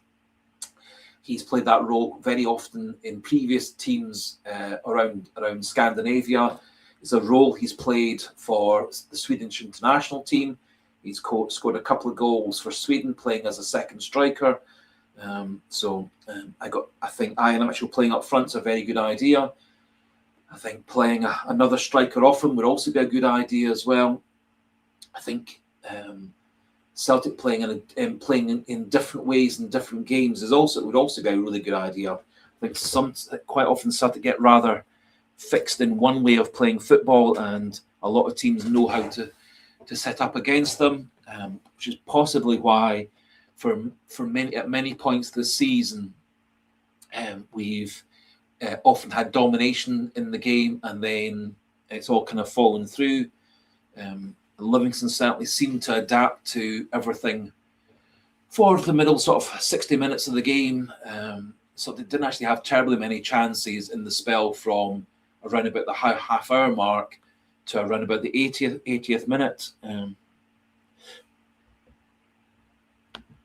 Yes, Boavista, another a good Boavista who were beat in the semi-finals that year. Good example of what can happen to clubs if they do overcommit in terms of transfer dealings and player contracts, etc. A team that's bankrupted themselves, gone out of business.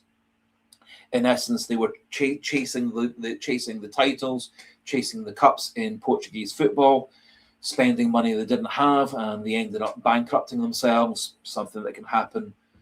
Obviously, many teams all around Europe, all around the world, have bankrupted themselves by spending money they don't have.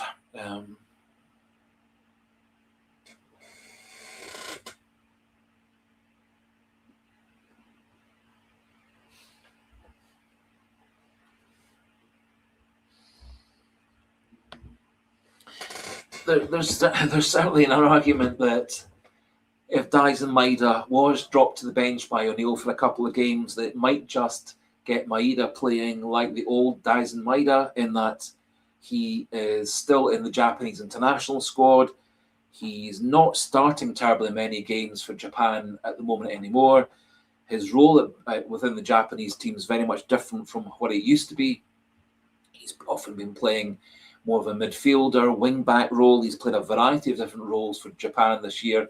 Whether that's just them experimenting with their squad prior to the Summer World Cup, I don't know. But it certainly is a good argument to say that if he's not getting games for Celtic, he might not be kept in the Japanese international squad.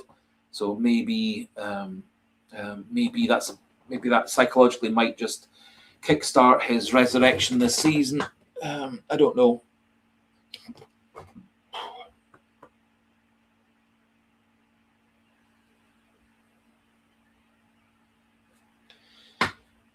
So a good point of view. Because if we did get Maeda and Hatate playing at their best, winning the title would be an awful lot easier. If we got Cal McGregor playing at his best and leading the team as well as he used to do, again, that would help Celtic making a lot more progress this year.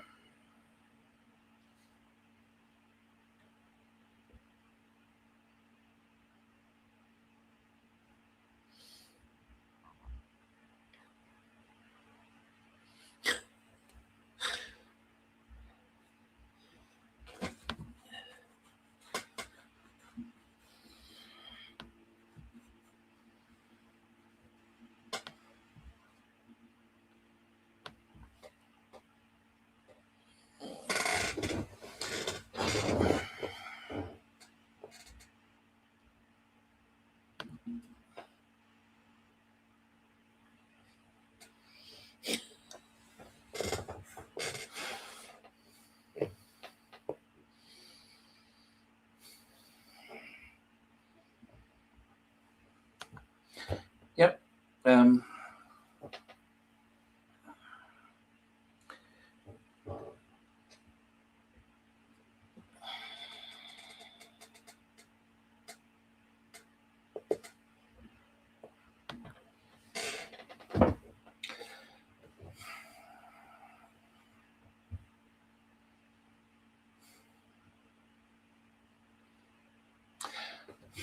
It's a good question, and the part of the problem is that with Celtic's available players, our best 11 would have to be Schmeichel in goals, Arojo, then Trusty, then Scales, then Tierney.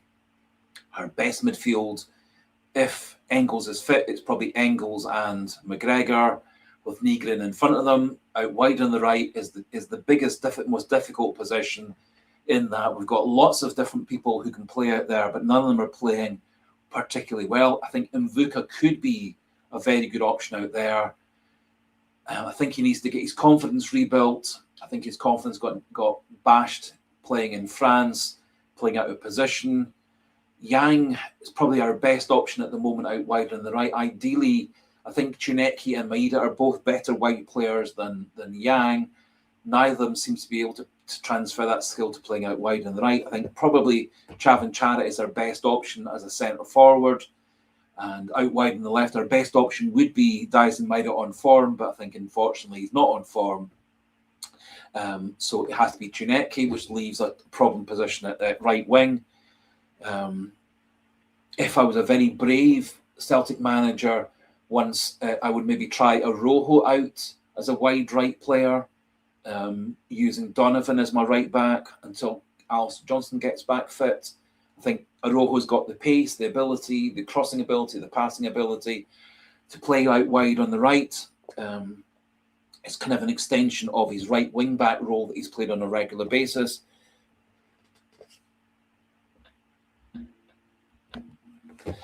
The reason that I would play Tierney rather than Sirachi as my left back is partly because Sirachi tends to at times get himself in trouble with making a risky pass or trying to play his way out of defence. That's the reason I would go for Tierney rather than Sirachi at left back. I think there's an argument for many games that Celtic play to use Tierney as the left-sided centre-back and Sirachi as the left-back. I think that would also give Celtic two centre-backs who are able to pass the ball quickly, who are comfortable moving into midfield, more comfortable than Liam Scales is.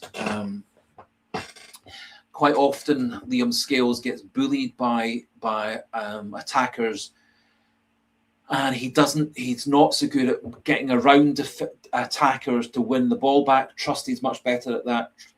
Carter Vickers was very good at that. Tierney's better at timing his challenges and his interceptions and his clearances and his blocks. Yes, so I think it depends on the opposition. And I think, which is why I think there should be a bit more flexibility to a lot of things. Yes.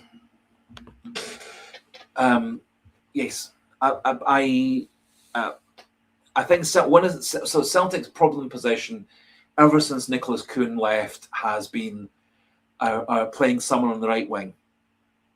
And at the moment, we don't actually have anybody who clearly is our best right winger.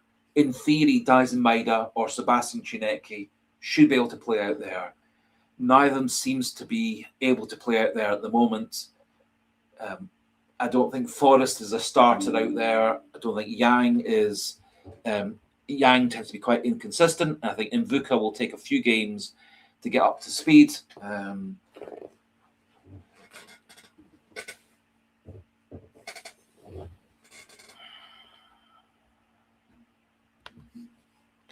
I think Scales is Scales has been, for the most part, a dependable player. I think when Celtic need to defend, Scales is a good defender. One of the things with Celtic, however, is that quite often in many games, particularly in Scottish football, we're not actually doing an awful lot of defending, which means we do require the full-backs and the centre-backs to push forward into midfield, push up to halfway, come into the opposition half. And I don't think Scales has got the fitness levels, the speed of recovery, etc., to recover. That was very, very much magnified under Wilfred Nancy, where he didn't have the ability and the speed of movement and the speed of thought to get back from attacking positions into defensive positions. Most of Scales' best performances for Celtic have been when Celtics actually had to defend for large periods of the game. He was very, very good against Bologna. He was very, very good against Atalanta, the previous Champions League. Many of Celtic's best games for Liam Scales have been when Celtic have been more on the defensive and less on the attack. So I do think we do require more ball-playing ability in some games from our centre-backs, which is why there's an argument that we could have tried, as we did at times with Nir Beaton, trying a defensive midfielder as a centre-back. We did that with Tomoki Iwata. So I think it's like horses for courses. I think there's games where you could do with having really defensive centre-backs, and there are games where you could maybe require having having a hybrid centre-back who's also a defensive midfielder. That was something actually that Brendan Rodgers used quite a bit at Leicester, but he didn't really seem to try and replicate that with Celtic. At Leicester, he did actually quite often use centre-backs who could play defensive midfielder and defensive midfielders who could play centre-back, but he never really seemed to try and put that into place at Celtic, which I think is a bit disappointing.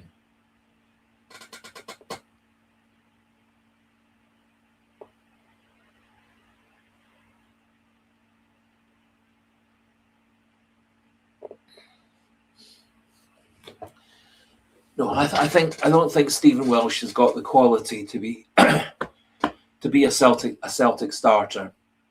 I think he's a decent player to be on the bench. I think he probably fits into Motherwell's system far better. I think he's also probably, given the fact that Welsh has actually had several good spells away from Celtic on loan, such as at Mechelen, etc. His loan spell at Motherwell's gone very, very well. I think maybe he is a player who does better when he's not in the goldfish bowl under the pressure of being a Celtic player. His performances for Celtic haven't really been anywhere good enough for him to be considered ahead of Scales. Not the biggest fan of Liam Scales, but he is generally dependable, and generally, if you need a centre-back to defend and he's got that wee bit more time to defend, I think he's a good defender for Celtic. Oh. Unfortunately, it's also snowing where I live as well, which is a bit unexpected. But I thought, what? I was just looking through the skylight in the room that I use for doing the videos and stuff, and think, oh, that's snow. Anyway, so it's now snowing where I live on the east coast of Scotland.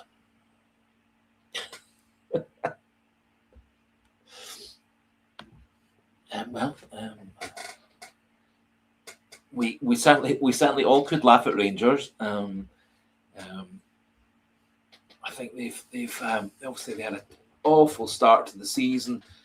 They've had a bit of a resurrection under their new manager. I don't think their quality of players is as good as it is at Celtic. I think they've had the benefit of a few dodgy decisions here and there, a few dodgy VARs here and there. I think they've had more than their fair share of good luck along the way, winning and drawing games they should have lost. I think the fact that they did so abysmally badly in Europe kind of shows that they actually are. Some of their results in Scotland have been a wee bit of an inconsistency, a bit of kind of against the run of play, etc.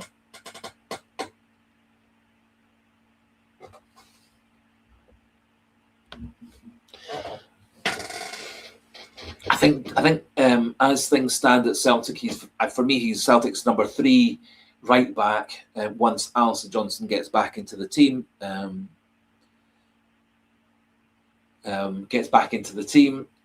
think Donovan, who's only 19, 20 years old after all, I think he's going to be a great Celtic player, assuming that Celtic sign him on a 5-year contract nice and soon. I think his contract's got another year or two to run at Celtic.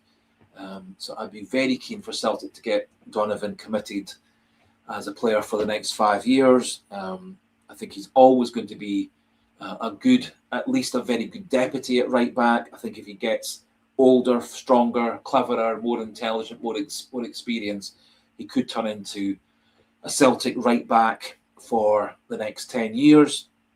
And not like a Celtic right back like Anthony Ralston, who's been a Celtic right back for 10 years, a person who actually deserves to start games and be the first choice player. But certainly at the moment, I would put Arojo ahead of him, and once he's fit, I would put Alison Johnston ahead of him.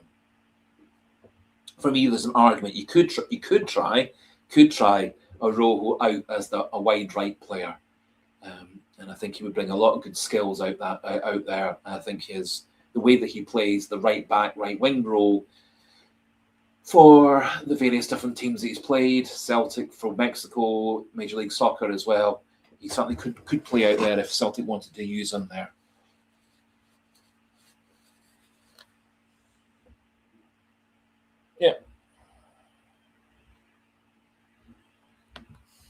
Yeah, so loaning him to Motherwell, I think, is always a good option. It means he's getting regular football that he wouldn't have got otherwise. There's an argument to say that there are several players at Celtic. Maybe Celtic should have committed to getting them loaned out a lot earlier. I think possibly Johnny Kenny would have been better to have been loaned out by Brendan Rodgers rather than Rodgers making him one of Celtic's backup strikers. I think there's an argument to say that Hayato Inamura would have been better to have been loaned out to another Scottish club or an English Championship club rather than being sent back to Japan. Same with Shin Yamada. I think if the difficulties those two Japanese players had was adapting to Scottish way of life, Scottish culture, weather, etc., and maybe it would have been better to have sent them to a Kilmarnock, a St Mirren, a Livingston, whomever, rather than shipping Inamura back to Japan. Apparently, since he's gone back to Japan, he's actually played very, very well. He's had apparently 2 very, very good games back at home in the Japanese league. And my personal feeling was that Inamura actually had a lot of skills, maybe not as a defensive left back, but as his passing ability for a left centre back was actually very, very good. I think he probably would have turned into a left back for Celtic rather than a left-sided centre back. I don't think Brendan Rodgers quite knew how to play him. I thought he was very impressive. The one game he had as a starter was against Livingston. I thought he actually played really pretty well in that game. In the pre-season, he actually had several very decent games playing on the left side of defence as a left back. And I think that probably was his best position for Celtic. Whether he and Yamada get a second go with the new manager, different matter. I think both those players had a lot of skills and talents, just we didn't use them. Much like Callum Osmond, never got a chance under Brendan Rodgers. He got a chance under Martin O'Neill, and for a couple of games he played very, very well, and then, like many players this season, got himself injured.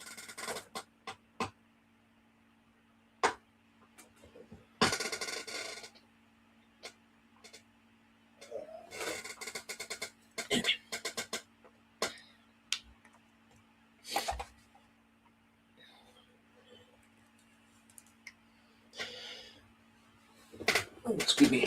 Rightio. Well, it's now.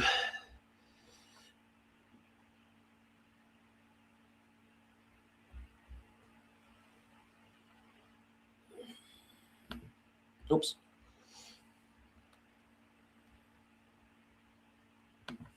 Yeah, Johnny Briggs 773. This is something we're having a wee bit of a chat about earlier on. It does look like Roberto Martinez over the last few days has become the bookies' favourite for the Celtic job in the future in the summer rather. Slight complication is of course he's managing Portugal at the moment. He's obviously going to be managing Portugal to the end of the World Cup, whenever that is for Portugal. You would guess they would probably get through the first couple of rounds of qualifiers and knockouts, etc.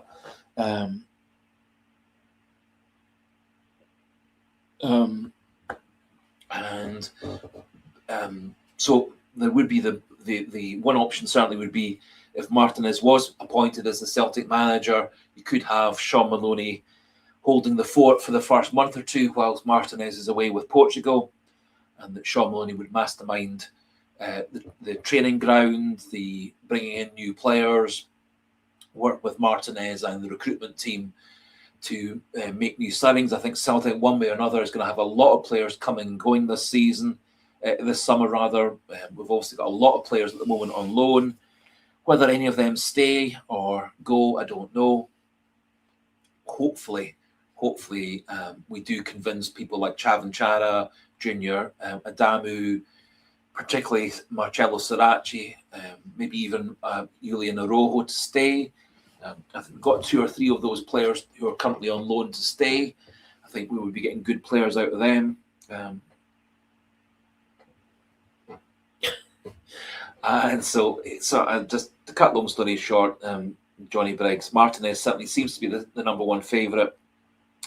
The fact that we would have Sean Maloney potentially as his number 2, I think that would also solve quite a lot of difficulties as well.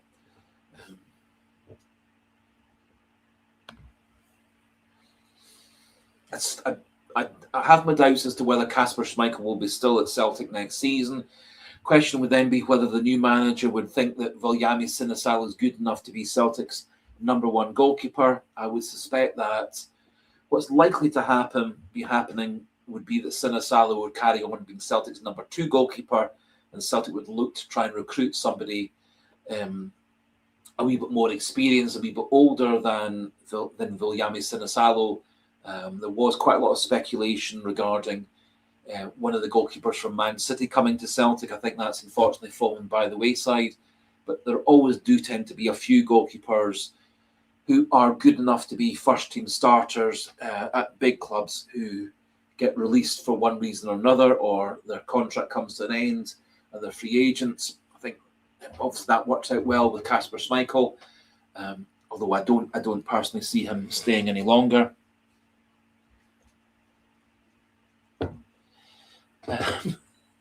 Depends a bit on which keeper at Hearts we're talking about. I think Craig Gordon probably is past his best, although he actually came in a couple of times and he's performed exceedingly well. The new German goalkeeper that Hearts have got, and for some reason I'm not massively convinced about him as being a starting goalkeeper for Celtic.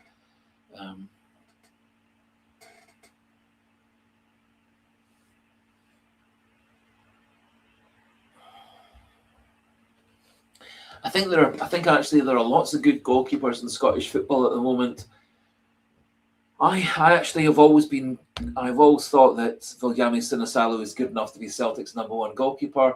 Part of the problem he's had is he's kind of been in and out the side, and I think he's always known that as soon as Kasper Schmeichel's fully fit, that Sinisalo is going to be back on the bench. Kind of think that the best thing to do would be if Schmeichel does come back for next season, which I think is unlikely, would be in some way or other to have Sinisalo and Schmeichel as the 2 first-choice goalkeepers, and then the 2 of them battling out through the pre-season to see who's going to be the number 1 goalkeeper, and then sticking with that goalkeeper for the rest of the season.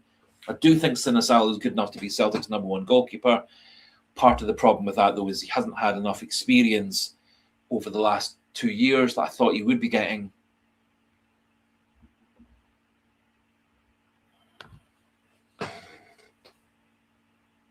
I'm personally very happy whether it's Sirachi or Kieran Tierney. I think Kieran Tierney gives us different things that Sirachi doesn't do. I think Kieran Tierney's a bit more dependable. I think he's a bit more of a leader than Sirachi. Part of that's down to the language barrier, and I think Sirachi is a wee bit more of a risk taker in defence than Kieran Tierney. And a few times that's got us into a bit of difficulty with Sirachi trying to play the ball out of defence when maybe the better option is just try and get the ball cleared up the other end.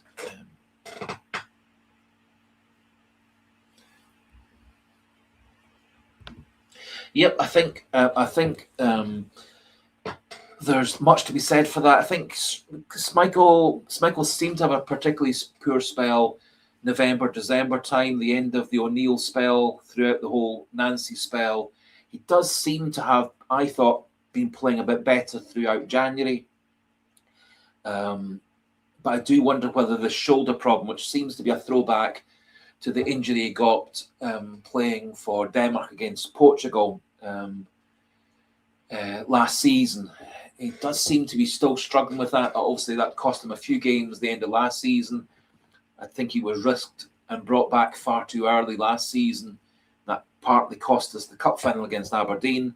I think he's been struggling with his shoulder this season, and he does seem, you're quite right, not so good diving, particularly to his right to save shots. There's been a few times, such as the third goal against Rangers, that have gone to his right, and he's been slower and more difficult to get down to save it. So whether that's psychological, he's a bit scared he's going to hurt his shoulder, whether it's more of a technical thing these days, I don't know, but it's probably something that he and the goalkeeping coach team need to sort out.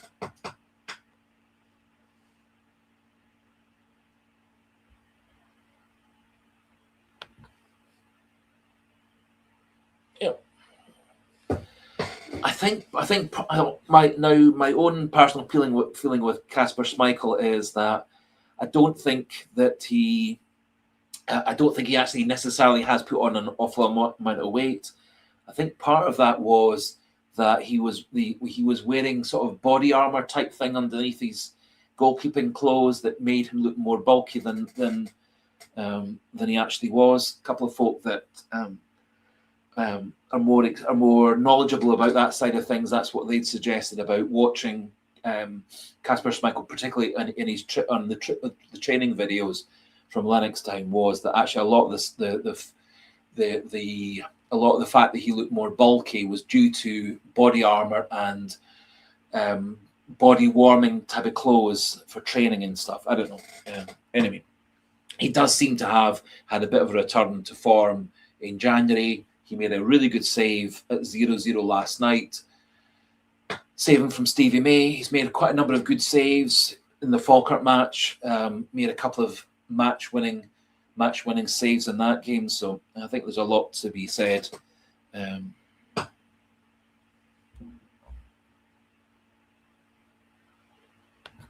Yes, it's something that I didn't think Celtic would need. I didn't really think it. I thought with what Celtic had in terms of the midfielders at the start of the season, it wasn't really going to be a position that Celtic needed to reinforce. I thought little by little, the McCowans, the Bernardos, the Engels would start to play more and more and more, that McGregor would play less and less and less, Hatate would move on. I thought also some of Celtic's younger midfielders would come through. That none of that really has worked out this season. Our backup midfielders haven't really pushed themselves forward.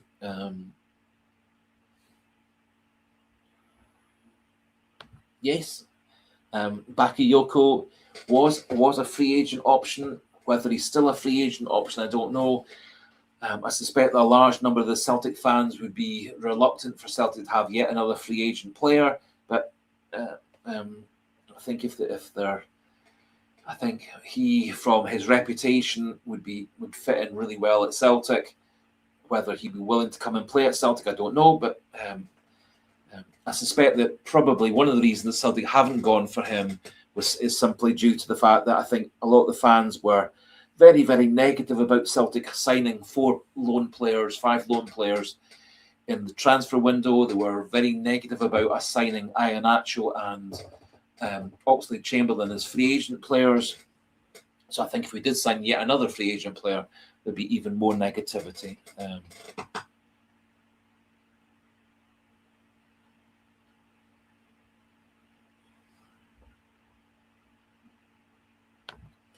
It's a good point, Gavi Boy. And one of the things which is interesting about all the Celtic training videos, you never see the goalkeepers doing very much goalkeeping. And when you do see the goalkeepers doing goalkeeping training, virtually always, if Schmeichel's part of it, he's doing keepy-uppies with the other goalkeepers. And when you see goalkeepers diving for the ball or doing shot handling exercises, Schmeichel never seems to be part of it. So it's a wee bit interesting that I haven't actually seen Schmeichel doing an awful lot of traditional shot-stopping, corner catching type of training. It's in the Celtic training videos. You see him doing keepy-uppies with Sinisalo and Doohan, etc. But if you actually see Stevie Woods working with any of them at shot-stopping, diving, catching balls, etc., it never seems to involve Schmeichel. Maybe he's working with a different goalkeeping coach. I don't know, but you never quite see. You never really see him. Never see really Schmeichel taking part in what would be conventional, old-fashioned goalkeeping coaching. Yep, I completely and totally agree. It's kind of a role that Callum McGregor is playing at the moment. The kind of a role he's been playing for a number of seasons. And it's something Celtic certainly should have been getting in place as a transition for when McGregor gets too old and has to retire, or gets too old and has to cut down his games. I was hoping that was what Paulo Bernardo was going to be doing, or Arnie Engels was going to be doing. But no Celtic manager, Rodgers, Nancy, or O'Neill has really used them as an alternative to Callum McGregor. They've always used them, all of them, beside Callum McGregor. Anyway, we've now been going for over 4 hours. It's now gone 1 o'clock in the morning. It's now 1:12. So starting to get a wee bit of a rough sore throat with all this talking. So I think if people are agreeable, we could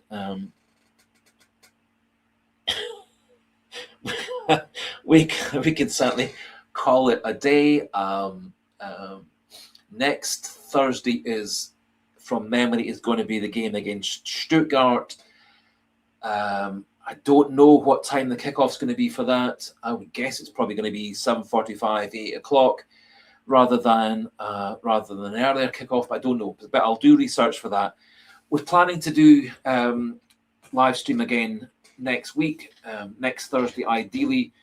If we are playing against Stuttgart and the game is finishing later in the evening, we'll probably move the live stream to 10:30, which is what we did the last time after the Utrecht game. So thank you so much to everybody who has. Thank you so much to everybody who's contributed. Gavi Boy, Rubber Duck 67. Kieran Allen, Slag Boy, Clashman Numpty, Lauren, who was part of it earlier on, Johnny Briggs. Great for all those people to have taken part. It's been a good, fun live stream. Lots of thank you much to Typhoon McFlusty, who was on earlier as well. Your girl Bonnie from Australia, that was also great to have him on as well. Good. Thank you for hitting the likes. Great if pass on the good word to other Celtic fans and football fans. Get them to subscribe to the channel as well, or view the videos. That also would be great. So, as I say, we'll be doing a live stream next week. Night to you, Johnny Briggs. I'm probably going to do the live stream next Thursday, but I'll make a definite decision regarding that on Tuesday or Wednesday and put out a wee message on the channel. So, thank you to everybody for contributing. Thank you very much for everybody for being so pleasant, polite, respectful, and sharing all your opinions. And so until next week's live stream, goodbye and hail, hail.